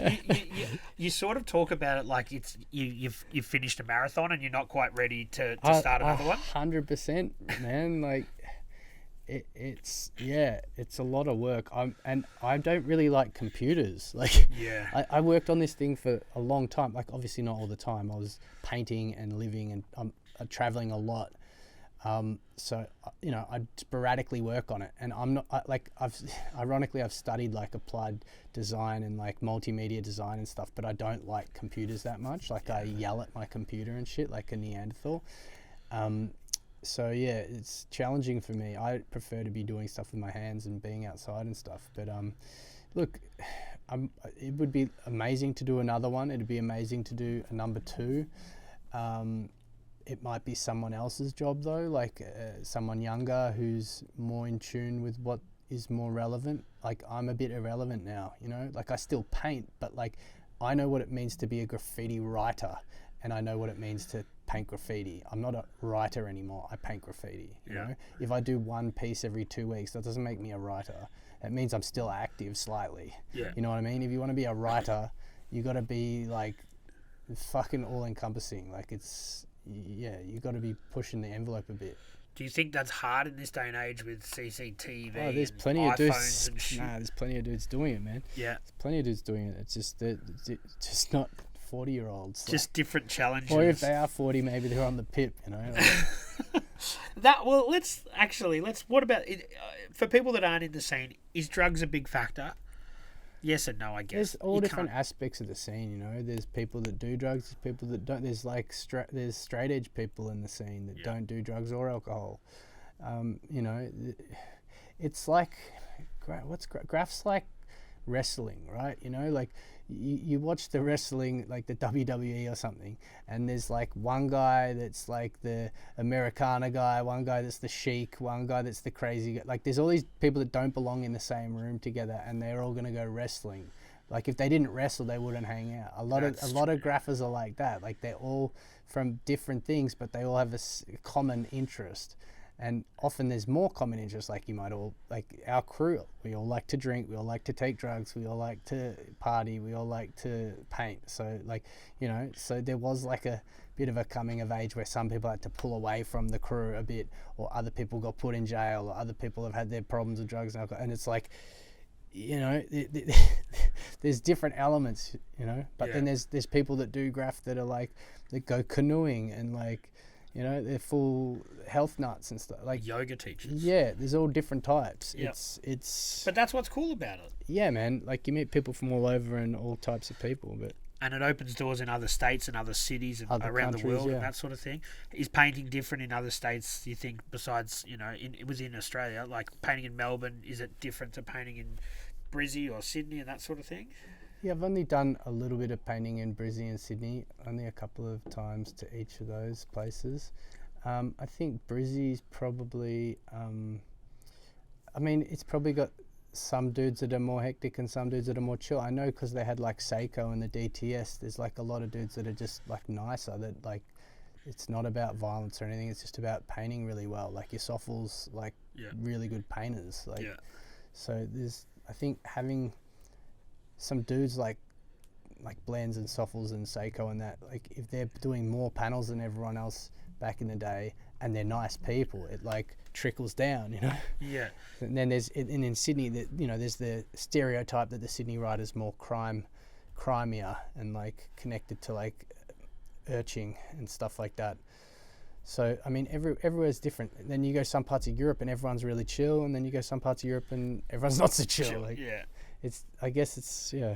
But it depends on the time frame as well, because it is this cyclical loop that like certain groups will come through and then that style will drop off, and then the anti-stylers come through and then that style drops off, and then the Adlays come through and then that style drops. It's like, yeah, it just depends on like which group of dudes are like getting busy, I guess. Yeah. Because the ones getting busy and getting the spots and with the style, they probably have more of an impact on the rest of the scene than the others. So if they happen to be like art student-y, like hipster types, maybe you get a few more of them that year. If they happen to be like pop the till, wear short shorts and shave their legs and have TNs on, then maybe all the kids at the skate park are like shade out. Yeah. Just. Well, it's interesting to see the trends, you know, change with the times in all sorts of stuff, but it definitely, you can see it happening in graffiti as well. Yeah. Let's talk about someone who is especially in the sort of southeast, big figure, Cinch or Jordan. He was obviously a mate of yours who was gone too early, but do you want to just mention his impact on the graffiti scene in Melbourne? Yeah.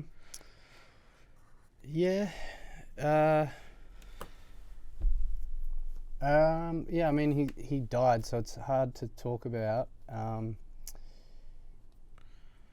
mean, his impact on the graph scene is probably more about like him as a person than him as a graffiti artist. Yep. I mean, he definitely obviously had a big impact as a graffiti artist because he did massive tags in amazing places, which got seen by a lot of people. But you take a step back from that, he wasn't doing it all the time. He would occasionally paint. He'd just pick really good spots and do them really big. So less is more type. Yeah, he was just a bit more smart about like that sort of stuff. And he was like nowadays, lots of people do fire extinguisher tags. Lots of people do weed sprayer tags. But he was sort of doing it when that wasn't the norm. Yep. And with style as well, like a lot of those are done poorly and they just see spray everywhere. He would do it like a ballet dancer. Like, I got footage of him doing a few, and it was like graceful, you know. He would, and even if the cars were hooning along, like say I might speed up a little bit, he would just keep the slow flow going so that the chisel nozzle of the weed spray would come out perfectly. You know what I mean? He didn't worry so much about hurry up. It was like, no, I've got to get the letters perfect, you know? Yeah. So yeah, he did it properly. He picked the spots, and he also created spots that weren't necessarily bombing spots. He went and did them, and then they became bombing spots. So that was probably his impact, was like, think outside the box and like do it properly. And you know, you don't have to do every day of every week. You just do it properly in a really good spot. And then the other thing was like him as a person, I guess. Like a lot of graph writers, because they're insecure and egotistical, the new writers come up and they're like, who are these toys painting in my area? What the fuck? Blah, blah, blah, blah. And they get defensive and don't paint my yard and don't come around here. And Jordan would be like, these guys are in my area painting. I'm going to go meet up with them and go bombing. Yeah. Like, these are the new guys that are painting. Like, you're going to sit around and complain, or are you going to go painting? Like, yeah. So he opened my eyes a bit to like stop being such a prick. Like, you know, why hate on something like, oh, that guy's toy. Okay, so go painting with him and teach him to not be toy. Like, yeah. But yeah, yeah, he made some bad choices, you know. Yeah. He went train surfing, and that was it. Yeah, and that obviously had an impact on yourself, I guess. When a close friend dies, it makes everybody sort of take stock of what's going on, especially at such a young age. It was like the end of a chapter, you know. Yeah. It was nearly 10 years ago now, almost 10 years ago, and yeah, it was like how I mentioned earlier when I had sort of come into my early 20s, and it was like I had to reform new friendships and stuff because some people were moving on and growing up and whatever, and I was still painting. It was like, oh wow, a lot of my friends have started having kids and getting jobs and stuff as I'm turning 30, and here I am, and I'd recently like had a breakup and was living alone in Bella, and Jordan used to drop into my place. So he was like, and I hadn't seen him, you know, I'm friends with his older brothers. Yep. And painted with both of them throughout the years when we were younger quite a lot. Yep. And then painted a bit with Jordan, and then hadn't seen him for a while. And then when I moved back to the area, we kind of reconnected and just would hang out a lot and do run-ups and stuff and go on a few squirt missions with the big weed spray and stuff. He'd keep one at my joint stashed there. And yeah, we'd talk about a lot, and because I was living alone, it was nice. Like, he would come around, and I had about 5 good close mates living in the area, and they'd all just drop in on different days. So it was really cool to have all these friends come around, and like you'd be able to talk about you know what's going on and whatever. And so we got to the point where we would be talking about, you know, personal stuff. And yeah, just 2 days before he passed away, he was talking about doing sort of a last hurrah stunt before he'd grow up and look after his daughter and all that sort of stuff. And I was saying, you don't need to do any of this stuff. You don't need to prove anything. You've already proved it. He was talking about maybe having like an exhibition of art, doing some street art, all the stuff that hardcore graph writers would never do or whatever. He was like, I've got a daughter. I need to like provide. I need like, maybe I can do some art show, or, you know, maybe I can think of some things. And yeah, he was planning on train surfing naked across the Balaclava Bridge, and his mate was waiting with a tripod with a camera to take a photo. I told him he shouldn't do anything more, like, you know, like you don't need to prove anything. Yeah. And then I got a phone call a couple of days later, and he had done it, and it was a little bit rainy, and like he'd train surfed there a lot of times. Like he knew what he was doing, but it was a little bit rainy, so he'd slipped and fell on the power lines.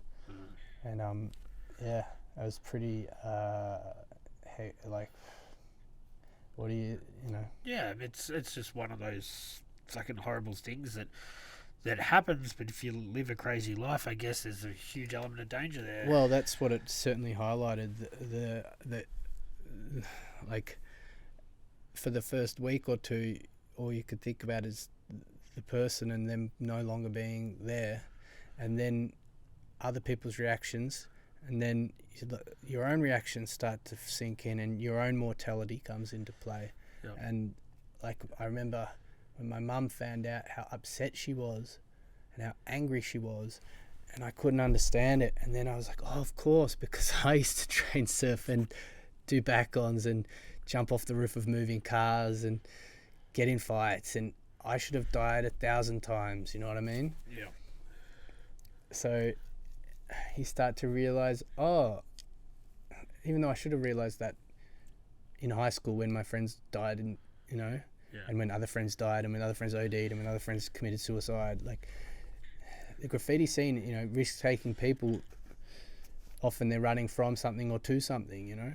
A lot of people die young. It's you know, in a country that's as lucky as Australia is, you know, in so many regards. We know we're not at war, we have opportunity and all that.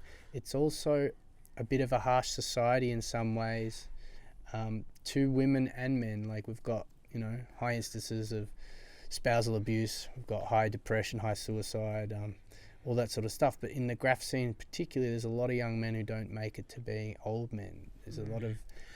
And then, look, a positive is that there is more of a conversation about that sort of mental health, especially men's mental health, that's happened in the last few years. So we're making steps in the right direction, hopefully, with that sort of thing. Definitely. But more could be done. Yeah, who knows what yeah, I don't even know what we're saying now. No, I'm a bit like, you know, sad. I know. Sorry, look, well, let's, we had to bring that up, so we'll move out of there now. I mean, the positive of it was all his friends coming together to support each other, and obviously his family, like his brothers and sister, and every year they would put on an event like right near Bella Station in like this abandoned lot that's just recently been built into a big warehouse or whatever. But they would put on a Barbie. I'd like wheel my Barbie down from my house, and then they'd have like a big open fire and just burn all this shit. And like always the cops and the fire brigade would end up there because there'd be like 40 of us in balaclavas naked, like burning shit and like being stupid. And so his legacy lives on. Yeah, just people like, just like, what would he do? Let's just behave like a bit wild. And like they had an art exhibition for him and just nailed all artworks along the wall there, all along down the side of the train line. And yeah, lots of people painting for him and in his name. And it just really, it flashed me back to when we were young, because it was like the same area, and like me hanging out with his brother, and like could have gone in the stolen car, and then our mates died, and it's like it's all in that same hood, you know. And then there's other guys in that area that maybe you saw them begging for change out the front of the Safeway or whatever, and then maybe they're not there anymore, and you're like, fucking hell, like what's going on here? Like, we're not in a war zone. No, and it is a funny spot though, because there's dudes I've seen at St Kilda Macca's there that I went to school with that are like properly fucked. Full jungers, bro. And you just turn the other way and they're like, boy, I know you know who I am, Maloney, and I'm like, oh, I don't know, but I do. It's like, I don't want to be mean to you, but I like, just, you know, like what are we gonna chat about? Like my PIN number? Yeah, exactly. But look, let's just touch on Mick Porter, who's obviously an amazing artist in his own right, and fuck, I feel for that dude. That big wall he's got in St Kilda, man. I drove past on the way here to see what the current status was, and he's fucking copying it, man. So Michael Porter is Cinch's older brother, and he's a really cool artist who was like a graffiti dude. Had the freshest tags. You know, it's where Cinch got his style from, and his other brother got his style from, and he still has fresh tags, and he's a really good artist. Does, like, me and him used to do a few rooftops and stuff in the early 2000s. He had some shit happen back then, like similar to me, but he didn't get stabbed. Someone got stabbed like near his house or whatever, and he pulled back from the scene and went to VCA and like studied art and started doing more the art side. And he was doing sort of street art before a lot of people were doing street. Like, he was doing with found objects. He'd go dumpster diving, get like big big tubs of paint and rollers or an old sock on a stick or whatever he could find, and he'd paint these cool, crazy looking faces. Which is so unique and so individual to him. Like, yeah, it's a little not bit anyone... R. Crumb. If you know R. Crumb, that's if you want to look up some style. Obviously, just look at Michael Porter, you'll see his stuff. But it's a little bit R. Crumb, but his style, like it's not. You don't look at it and go, oh, that's R. Crumb. You go, oh wow, it's got that textural element to it. You know what I mean? But yeah, his stuff's crazy, and like he was doing stuff like with two roller poles tied together, standing on top. Like I saw him painting once, standing on top of a no standing sign. He was balanced on top of it, painting with a roller pole. Like, you know, he's a wild man. He knows everyone. He's like kind of really he's pretty out there dude. He's a cool dude, and he's been doing this massive mural in St Kilda along the Beaconsfield Parade, and he got this crazy guy who's apparently an MMA fighter who's like recently converted to Judaism. Is that really? Yeah. And this guy thinks that Michael's murals are anti-Semitic, which is strange because this guy isn't not to say he isn't really Jewish, like he's converted, so I guess he is, but like he's a recent convert who's now doubling down on defending his recently converted religion of something that's done by a guy who's grown up in Balaclava, that like most Jewish area in with Jewish friends and Melbourne, heaps of Jewish friends, and his art isn't anti-Semitic, but the characters have big noses, so the guy thinks that he's doing. Is that what? Is it? Apparently, that's what. But like when I went past today, there's also crucifixes at 316. Guy's an interesting cat. He's like written a bunch of Christian stuff, a bunch of Hebrew stuff over a few of his murals. A woman was like, "What are you doing?" And he like threatened to hit this woman. He's a weird dude. Right. And then apparently the cops caught him doing it in the middle of the day and full like crash tackled him and stuff. And Michael's such a nice guy that he was like calling the police like, I don't want you to press charges on this guy. Like he was just drawing on the art or whatever. Like Michael's that kind of guy, right? Yeah. But this guy was still angry. It's like, bro, you've been slashing his work for a long time. Like he's been working on this thing for months and he keeps destroying it. And it's huge. Like this is taking up this guy's time from his kids and from his he can't just move on with his life, and he has to paint it in the middle of the night because it's on the road. So he's out there all night for like a week, and then this guy will come and write religious bullshit all over it because he doesn't like it. It's like, bro, you don't have to like everything in this world. There's plenty of shit I don't like in the world. But the weirdest thing is the cops caught him. And they're like, okay, you're impersonating a council worker. You're impersonating an officer at one point. You threatened a woman. Then you resisted arrest. You've been destroying all this property. Old mate puts a call into his rabbi. Rabbi comes down to the police station. Police talk to Michael like, oh, would you want to paint this mural with this guy? And it's like, what the fuck are you talking about? Is the rabbi dropping off boxes of donuts full of money or something every week? Yeah, like, that's not... Yeah. Like this dude threatened to bash a woman has been ruining... Like, he's ruined, like, 4 murals or something multiple times and, like, scribbling, like, obscene shit everywhere. So is it... And he's ruined other ones aside from, like, the one at Bella Station? Yeah, he's ruined that a few times. And he writes, like, Save the Children and...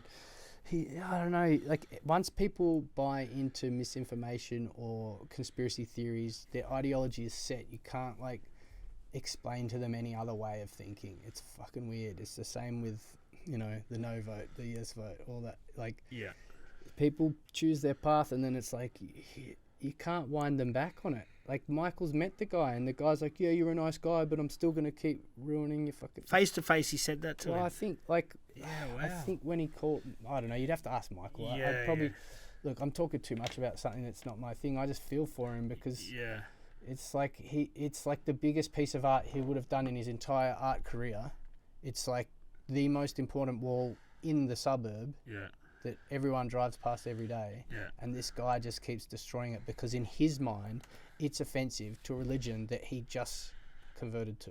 And it's like, bro, there's a bit more pressing things going on about Israel than Michael's paintings. Like their recent, you know, things that Hamas have done to them, that's a bit more pressing, you know what I mean? Yeah. And also the fact that Israel created Hamas and funded Hamas and has subjugated the Palestinians for the last 70 years. Like, and has systematically killed and tortured and owns the drinking water of Palestine, and it's illegal to collect rainwater in Palestine. They'll come and destroy a rainwater tank if you collect it. But like the stuff that goes on in Palestine from the Israelis is fucked, man. And don't get me wrong, like what has happened from Hamas to Israel is horrible. It's fucking horrible. But so it, like, you see on all the mainstream media, all the news, it's like they have a right to defend themselves. This is horrible. It's like bombing a hospital is not defending yourself. Killing 3,000 innocent civilians is not defending yourself. And this is not new. This is like their tactic for the last fucking 7 years. The occupiers, the colonizers. You know, you see Ireland standing with the Palestinians because Ireland was colonized by England, and England divided and conquered Ireland into the two religious. Well, they were split, yeah. To split them, they did that on purpose. It's a tactic colonizers often use. The same exact colonizers that colonized Ireland were sent to Palestine to get the ball rolling there. Yeah. You know, like you can you can see footage of Netanyahu talking about how he's going to crush people. It's pretty fucked, man. Yeah, and there's heaps of Jews all around the world that are protesting against this. Like in New York, there was like thousands of Jewish people that stormed the Capitol, not like the Capitol last time, but they were like, doing a sit-in, not smashing windows, doing a sit-in and like calling for a ceasefire. Like, but the media's always very one-sided. Man, look, yeah, you've opened a can of worms here. Look, it's a big can. I don't know enough about it to comment too much. I know that conflict is fucked and we don't need it, but I think the problem stems a lot deeper than that, and there's probably truth on one side, truth on the other side, and somewhere someone says somewhere in the middle is the real truth. For sure. But yeah, like I said, like what Hamas did is horrible, and I feel for all the Israelis that are scared for their lives, but they need to understand also that I'm just some fucking white guy from the other side of the world, so what the fuck do I know? But they've got to understand that the Palestinians have been feeling that way for the last fucking however long. But you're also someone like myself that spent the last 20 years of their life living in the biggest probably Jewish area in the southern hemisphere, right? Like there's a lot of, or wherever it is in Australia for sure. It's like and multicultural. There's in Balaclava. You've got your Russian Jews, you've got your Israeli, like all that sort of stuff. South Africa, yeah, all sorts of stuff. So anyway, let's not get too political if we can. Yeah, hopefully there can be peace, man. Like they basically need to sort of let Palestine be a bit more free, or else if they decide to do the ground invasion, it's like, cool, they're fighting Hamas, and then Hezbollah joins in, and they're like 1,000 times more powerful than Hamas, and they're backed by Iran, and then Iran joins in, and then America has to fire from their aircraft carriers that they've got positioned in the Gulf there, and England has sent a few shitty little boats. So, oh cool, you're now on board for this war. Oh cool, who's backing Iran? Oh, China and Russia. Cool, World War III. And the price of oil goes to $10,000 a barrel, and all of the production of Australia shuts down because we rely entirely on trucks to get anything anywhere. And that's potentially where it's going. I think everyone was worried about the sort of, Ukraine sort of thing, and now this appears to be what is really going to set things off. Yeah, it's a funny one. Like the Ukraine thing happened, and it was like free Ukraine, and then this happens, and it's like, oh yeah, they deserve to defend themselves. Yeah. Anyway, both sides are wrong and both sides are right in some regards. And we're just people on the other side of the world that don't know shit. Luckily, we're on the other side of the world, and we're in a lucky spot that we don't have sort of conflict like that, man. Yeah, I mean, we're like a pretty hard country to invade, If you finally get here and you're at the north, you've got a humongous desert, mountains, crocodiles, and all sorts of shit between you and any drinking water, and like any of the capital cities. Yeah, man, for sure. We're lucky in that regard. You talked about a little bit earlier. You mentioned that you had bipolar. Do you want to now it's? I mean, it's like someone told, a psychiatrist told me I had bipolar. It's like, but would another one? You could see 10. They might all say 10 different things. What is? How can they categorize everyone's brains into these little neat little packages. Like I know my grandma had bipolar and OCD, so I assume that I probably do too, because of the way my brain reacts. But they're like labels that we put on things to understand things that aren't working the way we expect them to. But I would say that every single person's version of the thing that they've been told they have would be different. Like every single brain is different. It's like we don't know anything about the human brain, like we don't know anything about the depths of the ocean, you know what I mean? Like there's so many things in there that like you could label it as that. And I guess I mean it just means that sometimes I've got lots of energy and I'm happy, and sometimes I've got none and I'm depressed. Do they try and push you towards medication for that? Like for they got me on lithium for it, but I don't take it. Yeah. Which is like I haven't had too many encounters with people that are diagnosed bipolar, so I wasn't even sure what the medication process is for that. Lithium, it's like this dude was taking all these different metals to try and see if something would help him, and that one did. So it's like a lithium capsule or something. That's like as scientific as it is. It's like a dude ate all these different metals, this one helped. You know what I mean? They don't know shit about the brain. Humans are literally like teenagers. We're not even, we're like babies. Like in the scheme of the reality we live in, we're only just becoming awake. You just eat it, it's like a tablet. But it makes you a bit zombified, you know? It's like a lot of people I know that are diagnosed ADD or ADHD that don't want to take that because it just makes them not them. Yeah, so I think the thing with something like having anything in your brain that's NQR, it's like you just have to be cognizant of health and not doing much drugs and alcohol, trying to get a lot of sleep and making sure you exercise and having a way of being a part of society. Yeah. You know, if you can have a job around people, or if you can help others, or if you can have friends or whatever, whenever you've got bipolar down, all you want to do is be alone because you think, I fucking am a piece of shit. It's like a 1,000 times worse than your worst day you'll ever have, and it might last for a week, and it might feel like it's lasted in eternity and will last for 10 eternities in a row, and you don't see the end of the light at any tunnel because there's nothing but darkness, right? And other times it's like you feel like you're on cocaine or something. Do those switches happen quickly, or do they slowly? It can be different. It can be like if you balance your health and don't burn the candle at two ends too much, you can lower the peaks and the troughs so that you're more chilled in the middle. But you know, I used to think I don't want to be a flat line. That's a dead, like, that's a heartbeat, stop beating. But I guess sometimes I've found personally, which might help other people with bipolar or other things, is I really like when the bipolar is in a up.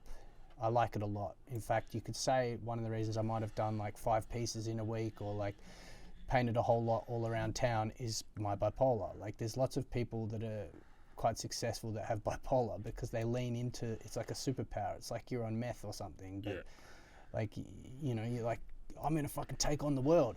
But if you lean into that too hard, and you know, my girlfriend sometimes catches it now, like, oh, you reckon maybe you need to chill a bit, you know, like if you've been going for 3 days, like painting or doing whatever, like digging holes, whatever it is, if you haven't had a break, you haven't had lunch, you just kept going for 8 hours straight, well, guess what, you're borrowing from tomorrow. So if you use up all your happy juice, the crash is coming and it's not going to be good. So you want to use some of that magic energy because it gives you creativity and it gives you bursts of like, I can go out there and get shit done, and like I'm gonna, like, makes you competitive and shit. Yeah. But if you lean into it without putting your foot on the brake every now and again, then you might crash. Like you might have like 5 days in a row of awesome, and then the next day you just feel like you've got like chronic fatigue or something, and then maybe the day after that you feel a bit sad. Then the day after that maybe you feel like everyone hates me, all my friends think I'm a piece of shit, oh fuck, everyone wants to fight me, no one likes, what did I do, oh, I don't want to go talk to them because I'll just ruin their life, like everything I touch turns to shit, I'm a piece of shit. And the thing you need to do in that situation is the opposite of what you want to do. You need to go be around people, you need to talk to people, you need to like be outside, go for a walk, do some light exercise, nothing hard, you'll fuck yourself up. But all your brain wants you to do is avoid everything. And then you'll do stuff like watch TV or computer games or just sit at home, and these things like exacerbate it and make you feel more isolated, more alone. Yeah. And that must make it hard to sort of hold down a legit job, because if you're in one of those downward sort of things, and you've got to dig yourself out and go to work and it put on happens a all brave the face. time, and you're like, so for long time, I was scared to like get a real job or whatever because of my troughs. Like, what if I'm around people like this? They won't want to work with me or whatever. But yeah. And then you realize, oh wait, the lifestyle of a graffiti artist is hardly ever sleeping, breathing in paint fumes, doing like things that boost your adrenaline, becoming addicted to those things. Like when you find yourself thinking, oh, maybe I should go steal some clothes. And you're like, I don't need any clothes. I've got all my clothes. And you're like, oh wait, you're an addict to adrenaline. Or when you're trying to sleep and you start imagining a fight or something you did in the past, like, oh wait, I've built these neural pathways that have become addictions because the cortisol flowing through my body. So you have to like do breath work, you have to do gut health, you have to do healthy diet, you have to do exercise. You just like for me personally, I have to be doing stuff. If I'm not feeling like I've got some goals, like if I don't have an exhibition or a mural or tattooing or a book or whatever or music or whatever, I have to have some goals. Yeah. And I have to exercise. If I don't exercise, feel like shit. That's a huge one, I think. Like, at school you're told you should exercise, you've got to do PE, and then they sort of phase that out. It is something that people should do. It's even if it's just walking the dog around the block, you should be doing some exercise. For sure, we shouldn't be sitting at a desk for 8 hours. No, definitely not. So you've had a few different endeavours, but also the gallery thing kind of came off the back of COVID, sort of. Yeah. So COVID, was not amazing, and it sucked. But like, I try to, when you've had a few shit things happen, you try and look for the kernel of goodness in everything, right? So for me, I was like, cool, I've got no FOMO, and the government's given me a little bit of money, so I can finish my projects, right? So the reason the wall stories got finished was COVID, because fuck, if I sat there for, we got nearly 2 years of lockdown, right? Imagine sitting through 2 years and going, this is so hard, fuck Dictator Dan, and then at the end of it going, oh, I probably should have finished my book. Like, so many people spent the whole time whinging and not doing anything. All they did was fucking whinge. I got so sick of it. And it's like, yeah, it sucks, bro, but the more you fucking whinge, it's making it suck more. Like, they'll be like, oh, you're an apologist, you loved it. It's like, no, bro, I didn't like it. And you know what I did all day instead of staying at home locked inside? I went outside. Yeah. Because I don't give a fuck about the rules normally. Yeah. Like, it's funny though, don't you find that some of these people that didn't care about the rules all of a sudden did? Yeah, it was a weird one. People like, oh, this is fucked. It's like, yes, it is fucked, but you're allowed to exercise for an hour. And there's an outdoor gym at Elwood, and there's no one there with a stopwatch that counts when I arrive and counts when I leave. Yeah. So I can spend 4 hours there on a sunny day with a group of 10 people, and we can try and do muscle ups, and we can do hill sprints, and we can do sit ups and push ups and get fit as fuck instead of sitting at home eating Domino's pizzas and drinking slabs. Like, I got fit as fuck in COVID, man. Like, I was doing hill sprints up the Point Ormond with a 20-kilo weight vest on. Yeah. And I got muscle ups, and Dent would come down and do them as well. Like, fuck, yeah. It's like you can sit around and complain about everything, but it's like, yeah, this is happening to us because, okay, you might not agree with why. It sucks. But the people in Gaza, this is their every single day for the last 7 years. Yeah. So it's, and they're not allowed to come or go ever. Like, we are allowed to come and go ever, just now in order to help stop the spread or whatever. Like, me personally, I would have liked if they just said anyone who's scared of getting sick should stay home. Yeah. Or anyone in old folks' home should stay home. Because me personally, when I cross the road, they don't come and go, oh, you could die. When I have sex without a condom, they go, oh, you could get AIDS. There's not someone standing at McDonald's going, you shouldn't eat this. Yeah. Vaping's apparently illegal, but there's a vape shop on every fucking corner. Everywhere. Every fucking corner, and they're worried about the health of the people. You can eat two Big Macs while you're vaping. It's strange, but yeah.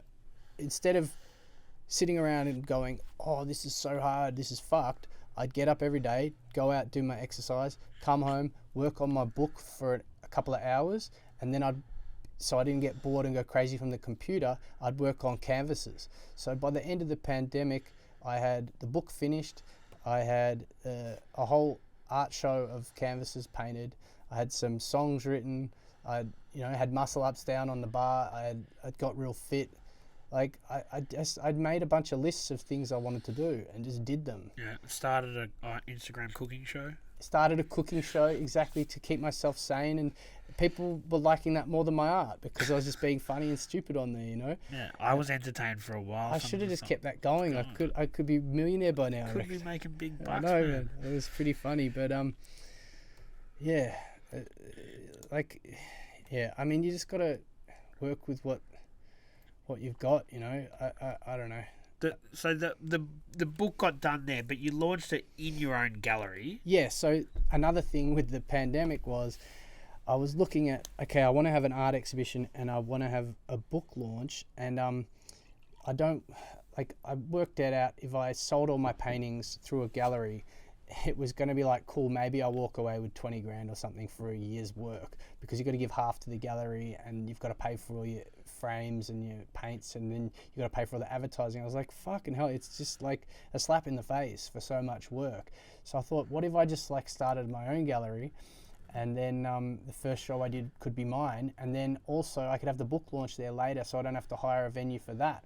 And so I applied for a COVID recovery grant to open a gallery, and the way I made it viable was, I said, it's going to be a community gallery. We're going to show a lot of different artists, and instead of taking 50% of the commission, we're just going to take 15% to help pay for the electric bills while it's open.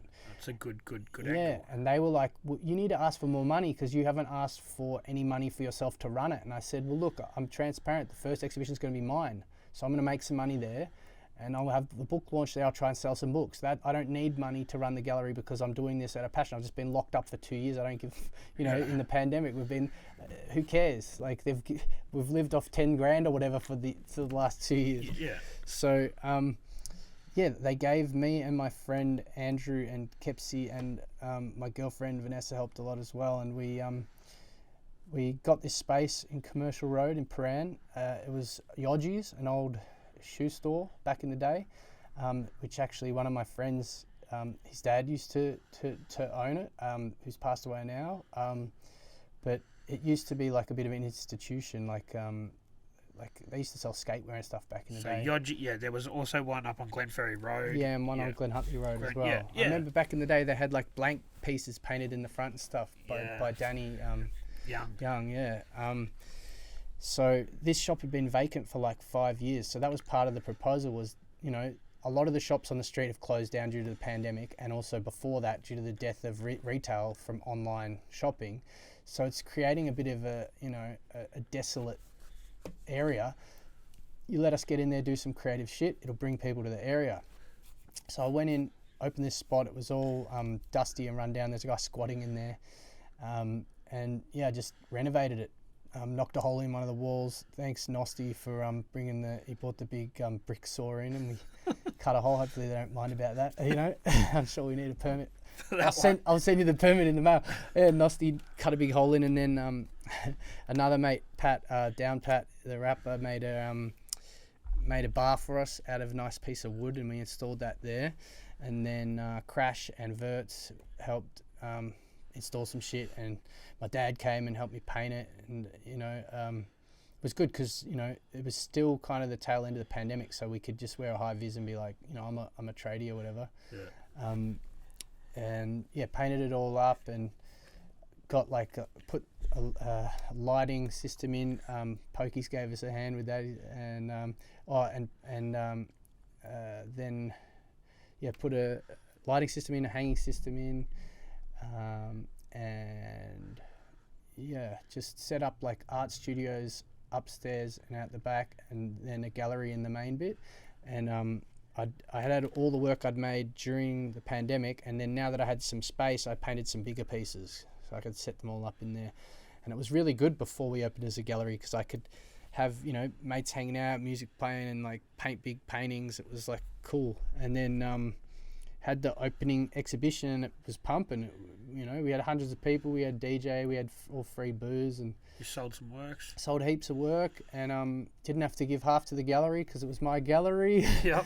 And so I didn't make a killing as an artist. It's still pittance compared to what you get at Safeway or whatever. Yeah. But it was, it was all to me, not half to the gallery, because I've had a few shows before, and it's kind of depressing when you do a whole lot of work and you walk away with like 10K or something, like, and you, someone's like 10K, and you're like, bro, it's a year's work. Like, what did you get paid this year? Like 70K, 80K, 90K? Are you a tradie? Was it on 20? Like, so but did it show you what the other? So when you you mentioned earlier, like, did it show you what it is like and what they go through? 100%. I mean, you know, I can understand why a gallery charges a bit. It's mainly the fucking cost of living problem in Australia, right? Like if we were in, I don't know, Athens or something, or Detroit, where there's like the economy has collapsed, you can open a gallery in an old warehouse and do whatever you want. Whereas here, you got to pay those bills, and especially in an inner city area, commercial road, man. Yeah, but the difference being, like, you know, we were charging the artists a pittance, and then for the book launch, I let all the artists in the book, if they wanted to do 1 or 2 or 3 or 4 or 5 paintings, put them in the show, and I charged them 0 commission, because I didn't give everyone a free book, because it would have cost me 10 grand to give 125 free books out. So I just said, you want to do artwork or 2 or 3 or 4, put them in, I'll sell them and take 0 commission. So we did a bunch of shows for like basically no money. But I was not just like, you know, you go into an art gallery, someone's sitting behind the counter, they don't even look you in the face, they're on their Apple Mac and they like snob you, you know.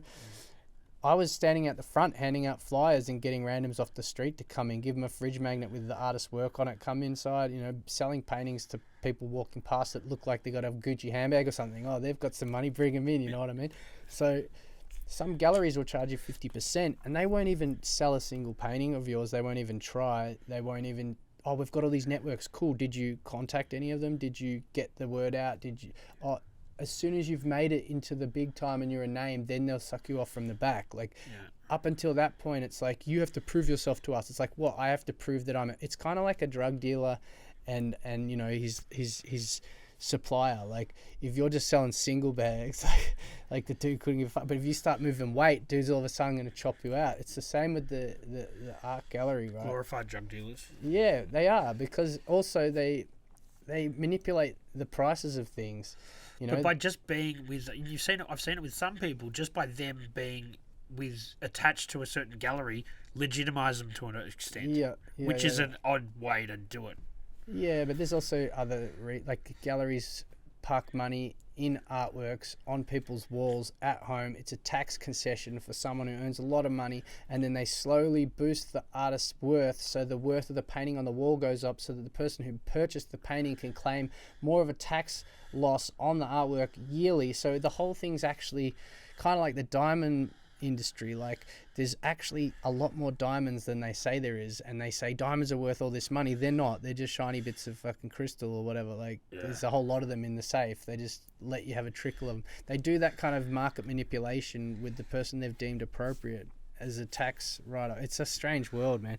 You know, you can stick a banana on a fucking wall and it's art. Like, that's, so what? Or you can do brilliant art your whole life and die and become like, posthumously they're famous. It's like, is that because the person found all this art they can now boost the value of? But the fine art world's a funny one, man. It's a strange place in general. 100%. At least with the street stuff like graffiti, you know what your value is. Well, it is, your value is in your name. But with the fine art world, but it's subjective as well with everyone. Yeah, you could have a whole lot of people think you're the bee's knees, and a whole lot of people think you're a legal bunny, or a whole lot of people think you're a toy, or a whole lot of people think this, that, and the other, or they heard you cap someone or whatever. Like, it's just like the art world as well. Like, it's the same. You know, networking and so and what happened to Let's Pretend? Like, just I got the grant for a year. And I could have got another grant, but I was busy running a bloody gallery. We did like 8 shows or something, and they were all packed. And, you know, we had a lot of fun there. They were like little parties, the exhibitions, but like good for my age parties. Like, the lights aren't too dim, the music's not too loud, and it doesn't go too late. But you have a few drinks, you see lots of people, you've got a reason to talk. You're all there for the same reason, like a good kind of a party. But you know, I applied for the next grant, but my first grant application was during a pandemic, so it was like me and my mate had written it for like a week, and then we got a grant writer to go through it. And the second grant application was like written in my own blood on paper, like, more money, you know, like, or like on Wilson from the Castaway, like thrown on a ball or something. You know? So they were just like, look, we want to give you more money. You've done great things for the area and stuff, but like the committee that goes through it doesn't like your application. I'm like, fair enough, whatever. I'll just sell all the fucking fit out of the gallery and get the deposit back and make some money closing it. Yeah. And it was a good time and a bit of a good growth fun, lesson. But I also didn't want to keep running a gallery. Yeah, well, because I did it so I could help a bunch of people post-COVID, help myself post-COVID, reintroduce myself to society post-COVID, and like be around people and also get my work out there. I didn't then want to just keep being the guy that has to be in the gallery all the time. It's like you can't do your own art as much. No, and you may as well be behind a desk because you're stuck in the same spot. Exactly. That's the thing, man. I think a lot of people, and there is some misconceptions that if you work for yourself, that everything's going to be great, and it is to an extent. You got to work harder. But yeah, and the thing is, it doesn't matter how much you fucking want. You want, like in any business, there's always paperwork. I fucking hate that stuff, man. Even if you're doing something you love, there's going to be parts of it that you start to hate. Yeah, totally. So let's talk about what you're sort of doing now. You've moved into the world of tattooing. That's sort of the next step in your journey as an artist. Yeah, so the gallery kind of wound up and I found myself like, doing my painting still and stuff. But I went back to like working from home and, I was like, no. And I've thought about tattooing. Like I got my first tattoo maybe 20 years ago. Like 2003? It probably was 20 years ago. And it was by a guy, Mace from Eternal Instinct. And I think at the time he was probably the only graffiti guy tattooing. So I sought out, I was like, who does graph that does tattoos? Because I like designed a tattoo myself of a graph letter. And he did it. So I've thought about tattooing for a long time. And like when Oz and I started ID, we got a few guys in the crew that like Mayo and Ben Lucas and Ism. These dudes are all tattoo artists, Ism had his own shop and Dirty Sanchez and Prism were working there. And Mayo now has his own shop, Capital Tattoo. And Ben Lucas is like working out of Athens. He's like one of the best tattoo artists. They're both up there, you know what I mean? Yeah. And all through the mid 2000s, like I used to spend many days just hanging out at Tattoo Magic on Gertrude Street, just hanging out with Mayo and talking to the other dudes. And he used to try and encourage me to do tattooing, but I guess I was just too busy painting. I didn't really want to sit inside. Yeah. I'd come hang out for a bit and then I'd go back to doing my thing. But I also probably just wasn't ready. And it's sitting still. It's a lot of like you want to be out there doing stuff. It's a lot of sitting down, working on your craft. You know what I mean? I mean, it would have probably been good for me, but sometimes you just got to take a bit of time. I think also one of the main things was for me that like I do a lot of different things, and I always have this analogy of like you have pie, if you have a pie, you cook it and you eat it when it's hot. You have 5 pies, you put them all on the shelf. By the time you get to eating one, it's cold. Yeah. So it's like at one point I was like making music, doing the book, doing the murals, doing my graph career, trying to run a business, and then you add all the normal shit to like family, friends, partner, right? So, and I was renovating my place, and I was like, fucking hell, are any of these things going to be any good? Like, if I give them all half an hour a week, Yeah. So, when I knuckled down and finished the book, it was like, if you concentrate on the one thing, you can actually achieve it properly. So I told myself I couldn't start tattooing until I finished the book. And then once I finished the book, it gave me the freedom to sort of start thinking about it again. And I just thought, fuck it, I'll spend some of that money I got from the book on the next art thing. Yeah. And it can be a tax deduction. Yeah, for sure. So I bought myself a tattoo machine and all the gear, and just did a few fake skins and a pig's head, and then just started getting people come around and doing tattoos. Did about 32 tattoos, and then I thought, I need to start an apprenticeship so I can get better. I think it was the day that you did a couple with me, that was the day that you put on Instagram looking for a tattoo apprenticeship. Yeah. So and that's interesting, because someone who's been so established in the graffiti scene and also in the mural world for 20 years, you're kind of going back to being a toy for to use a graffiti terminology. 100%, bro. And also Starting at the bottom. So it is interesting because a lot of people that are established and do have big Instagram followings, they go and they start doing tattoos and they may jump that apprenticeship stage, which I guess each to their own. You didn't want to do that, obviously. Well, look, I'm not gonna sit here and say, my life's so hard. I have got a bit of special treatment. Like they're looking after me. Like normally you got to do your apprentice for like a year before you even look at the machine. Yep. And because I was already doing tattoos at home and have a bit of a following, they're letting me tattoo already at Compendium. They're really nice guys. They've been really good to me, guys and girls. And so I'm not going to pretend that I haven't had it a bit easier than some people, Yeah. But that being said, I get there, I clean the toilets, I empty the bins, I sweep the floor, I do all that stuff. But there's a few apprentices, so we share it. It's not like just one dude doing all the hard yards. There's a few of us, so it's not too difficult. It's just like in the morning you do some stuff, in the end of the day you do some stuff, during the day maybe you get people's lunch, coffee, that sort of shit. Yeah. And then it's humbling though, isn't it? It's definitely humbling. When I've worked for myself for 16 years, I've done stuff with like 100 people where I'm telling them all what to do. Or I've run the artwork at a festival, I've got 40 artists, I'm telling them all what to do. And now I've got to bite my tongue and be like, oh, how do I do this? Or not be like, I'm the one in charge, it's not my shop, it's their shop. But also that's kind of cool as well. It's like I don't have to stress about anything except getting better and making sure I don't let them down. Hopefully, work hard. Like I'm not afraid of mopping the floor. It's like I want them to know that I appreciate that they're giving me a shot. Yeah, and it's interesting because a lot of the canvases and also your graffiti style has moved and translated over to the tattoo. Obviously, you have changed them, but you still have your own personal style, which is reflected in the tattoos, and that's kind of cool. Well, I'm still, I guess, trying to work out what direction I'll go. There's so many different styles of tattooing and trends that come and go. Yeah, exactly. And you don't want to jump on something trendy and then in 2 years it's out of style, and what are you going to jump on another trend?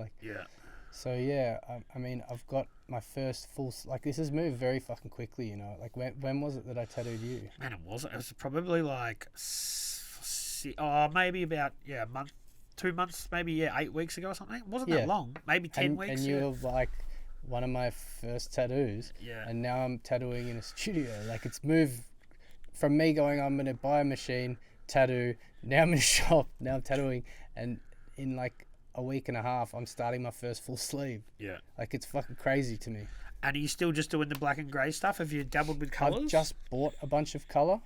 I haven't. I've used some solid grey on something, and I might on the full sleeve do some solid grey and some grey shading, and then maybe introduce a little bit of colour. My mate doesn't want colour on his sleeve, but maybe I could do a little subtle bit somewhere. But we'll see. I don't know. Have you enjoyed the process? Like obviously there is parallels with painting walls, but it's a totally different medium altogether. I mean, yeah, I like when it clicks. Like the other day, I asked my boss, Sam Insomnia, on Insta. He's like, does like, how would you call it? What's it called? Biotech. Like, yeah. Real like heavy metal looking. He's really cool at doing like sharp, technical, real like he'll do like an eyeball with like kind of bone kind of structures coming off it. And I just asked him, I'm trying to do some stipple dots, but it's going okay, but like how would you suggest? He's like, use the machine at this speed, use this needle, it's a lot finer than that one, and flick it a bit more. And I did that, and then I was like, this is easy now. It just clicked, like fuck, from him just telling me. I'm like, that's so good. Like if I was still just doing them from the lounge room, it'd be like, I'll do 10 more of these tattoos with the okay stippling, and then maybe work it out or find the right YouTube clip or whatever. But he just told me, and then it clicked, and then I was like, wow, that feels so good to just when it clicks like that. Obviously it's not always like that, but that felt like that. And I think also it's a lot better when I don't just work on my days off. Yeah. Like, cause I'm doing the tattoo apprenticeship, and then on the days off I've been doing all these murals to try and keep money coming in and stuff, and finish a few things that needed to get finished, and yeah, I was just rinsing myself, and then still trying to paint here and there, graph, and then still go out, and I was like, oh wow, it's been like a few months and I've had like a day off or something, so You don't want to burn the candle at both ends. exactly, man. I was getting a bit rinsed, so now I'm like, all right, let's just get on the testosterone and the meth and fucking. Do you want to shout out where people can get a tattoo from you, or how to reach out to you, and where to get wall stories from, or check you out more, like with your Instagram and that sort of thing? Yeah, I mean, Instagram's basically like clickbait now. It's kind of depressing addiction, but it is and will be for the next while, where people can still promote themselves. So, for free to an extent. Yeah, like, you know, look, it was great until Facebook bought it, let's be honest. But you realise before Facebook bought it, there was no way to monetize it. They were never making any money. The only way they made money is when they sold it to Facebook. I understand that, and then they pump ads all over it. Yeah, which they fucked, but they had to monetize it somehow. Yeah, they could have just charged each of us $50 a year. That would have been good. I'd happily pay them $100 a year. Yeah. If they'd had no ads, no suggested posts. Gap in the market, paid social media that doesn't fuck your shit up. Yeah, like literally $100 a year. Like, we pay that for Spotify. Why wouldn't we pay it for Instagram? Like, if you could opt in, I'll give you $100 a year. But the problem is they're greedy. They just turn it. Next year it's 120. Next year it's 180. Next year it's 1,000. Like, promoted posts. You only get seen. But like, I did a reel on Instagram the other day, and I think it got seen 400 times. I did basically the same reel on TikTok. It's been viewed 2.2 million times. And my followers went from, like, because I'm new to TikTok relatively, my followers went from like 5,000 to like 13,000 in like 3 days. Yeah. So TikTok, the algorithm still works. If someone likes something, you can still see it. TikTok has got the algorithm better than Instagram, and Instagram's chasing their tail with that. Yeah, but Instagram is still where you've got people that have a relationship with you that you can like directly market to, like, hey, come get a tattoo, or hey, do you want to buy a t-shirt or whatever. Whereas TikTok, it's not quite at that yet. Yeah. And they both, you know, you look at them to check your messages, and then you're like, fuck, now I'm sucked into some political diatribe, wormhole, echo chamber of people agreeing with my point of view. Like, that is what's fucked about it. Yeah, exactly. Oh man, it's the whole reason the no vote got fucking through on the referendum. The saddest day Australia's seen in a long time. Embarrassing for the country. Yeah, that is something that has probably set us back a little bit, I'd say, but fuck, man, what do you do? Like, that's what people voted. It's a democracy. That's like, it doesn't mean that. I understand that, but my problem is not with, like, people can vote whatever they want. The polls showed that before Dutton decided to go against it, the majority was for it. The Liberal Party were even for it, but Dutton saw the opportunity to turn it into a political fucking hot potato. The man got fired from being a police officer for driving Indigenous kids out into the bush and making them walk home. The other police officers left a can of dog food on his desk and called him a dog. He was the one saying our Indigenous shouldn't have a voice and shouldn't be recognised. And people believed the shit that he was spewing because disinformation was spread. People hit me up because I'm like a little bit vocal online saying just vote yes. All they're asking for is recognition and a voice. It's two basic human rights. It's like something that shouldn't even be a vote. Shouldn't even be a vote. Give Just them give the it to vote. them. Give them the vote. The referendum should Australia still be in the Commonwealth? That's my opinion. Yeah, that should have been the That should have been the referendum. Give them the voice. I think everyone agrees. It's when they turned it into some political thing that... It turned into a political thing, and then people were saying stuff like, oh, it's the government are trying to do this. The strangest thing about that is, like, the government, yet the opposition, the other side of government, are telling you to vote no. And, oh, it's all a conspiracy. It's all a conspiracy. It's like they're doing the exact same thing, the other side of your argument. It boggles my mind. If this had happened before COVID, I think the yes vote would have got up hands down, and people were just a bit rattled post-COVID that things are going to, they're all trying to steal our fucking, livelihood and that sort of thing. Yeah, look, we all know that the government has some layers of corruption in it. It has lobbyists in there that work for big oil, big pharma, big petrochem, big fucking whatever, big mining, Gina Reinhardt, Clive Palmers of the world, that don't pay any tax. Apple doesn't pay any tax, Coke doesn't pay any tax, they pollute the shit out of our country. We know that they work for them. But the two sides of the government are different, and you don't trust the government. Cool.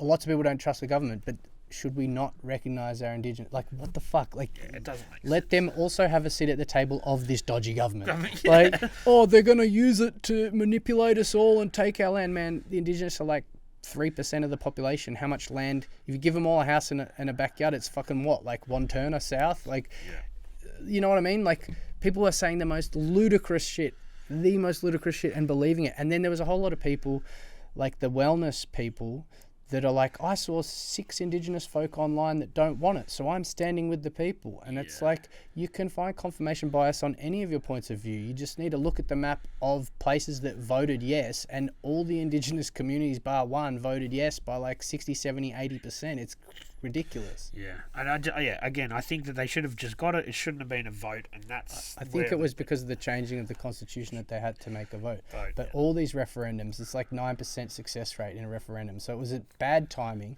and it was really poorly done. Like, the yes campaign was shit, and the no campaign was genius. If you don't know, vote no, takes the onus completely off the person. It's like, don't think about it, don't learn, don't find out. If you don't know, just vote no. It's genius. Like, and it's so short and succinct. And then the spreading of disinformation using algorithms to directly attack. It's like Trumpism come to Australia. You know, we're always 3 years behind. Politics. This is the way it's going to go, though. Oh, it's fucking sad day if it is, because I mean, Liberal Party always throw mud as their technique every year. You know, every time there's an election, it's like the Labor tries to say what they'll do, and then the Liberals say they're going to steal your pension. That's what they do every time.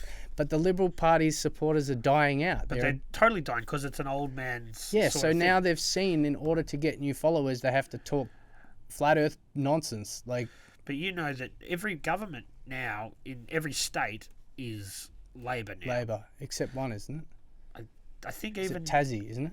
Yeah, I think it's pretty much all. Anyway, man, how do we get onto politics here? Nah, look, man, we could probably talk all day about all different stuff. No, but I just want to like, say it. So many people hit me up like, oh, you're a fucking, oh, you believe the government, because I wanted to vote yes. That I'm like, oh, I'm all for the government, and it's like. But there's only 2 choices. It was yes or no. Yeah, That's it. It's exactly. It's like, I want to vote yes because it's like a positive thing for the most important culture on earth that has not got much recognition since the fucking genocide that continues to be perpetuated.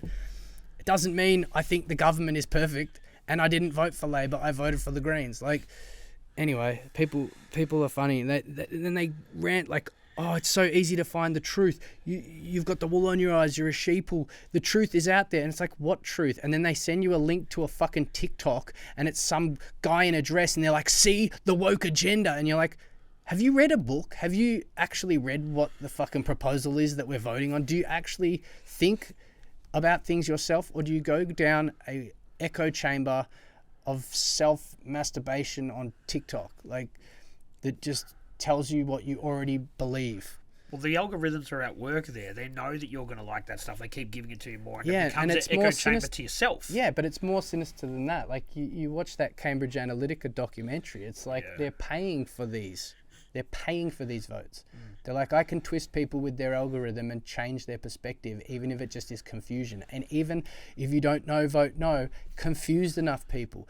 Some people that are old and not on TikTok or algorithms, they just got confused. Oh, there's so much information out there. I don't know where to turn. It's like, it was simple. It's recognize the oldest culture on earth in our constitution and give them a voice at the table of politics. And people somehow added all this other shit to that. The government's controlling us. The government's taking from us. How come they get special treatment? It's like, special treatment. They die early. They get fucking infant mortality rate. They have diabetes at a higher rate. There's more incarcerated in prison. You know, the list goes on. And people still have this idea that special treatment. It's like, man, depressing day for Australia, to be honest. Like, when that no came through, like, embarrassing. Like, And landslide. embarrassing. Too. Yeah, I thought it was going to be close. I thought it was going to be no, but I thought it was going to be because it just didn't quite get the majority. But yeah, for it to be that big a landslide the other way, it just shows you how effective the campaign was of disinformation, and that's scary for the future. Yeah, It's totally. Orwellian times, bro. 2023. Fucking. Look, I appreciate you coming in, man. Do you want to give a shout out to where they can get a tattoo from you, or where they can get the book? If you're on Instagram, just hit me up. Send me a direct message. If you want to send me a rant about your political beliefs, just don't, because I'll just block you straight away. Like, you know, if you've got an actual point that's like well thought out and like nicely worded and like polite, I'll read it and we can talk about it. But if you just send me some rude, aggressive shit, I'll just block you. Like, simple as that. So don't bother. But yeah, if you want to get it, I've probably shot myself in the foot by always putting my opinions out online. Like, no, someone that wanted a tattoo is like, I was gonna get a tattoo off you, but now I fucking hate you. You know. Anyway, whatever. If you want a tattoo, just hit me up and we'll work it out. If you want a book, just www.baylor.com.au. There's only like 400 something of them left, so get on there. And get one before they're gone.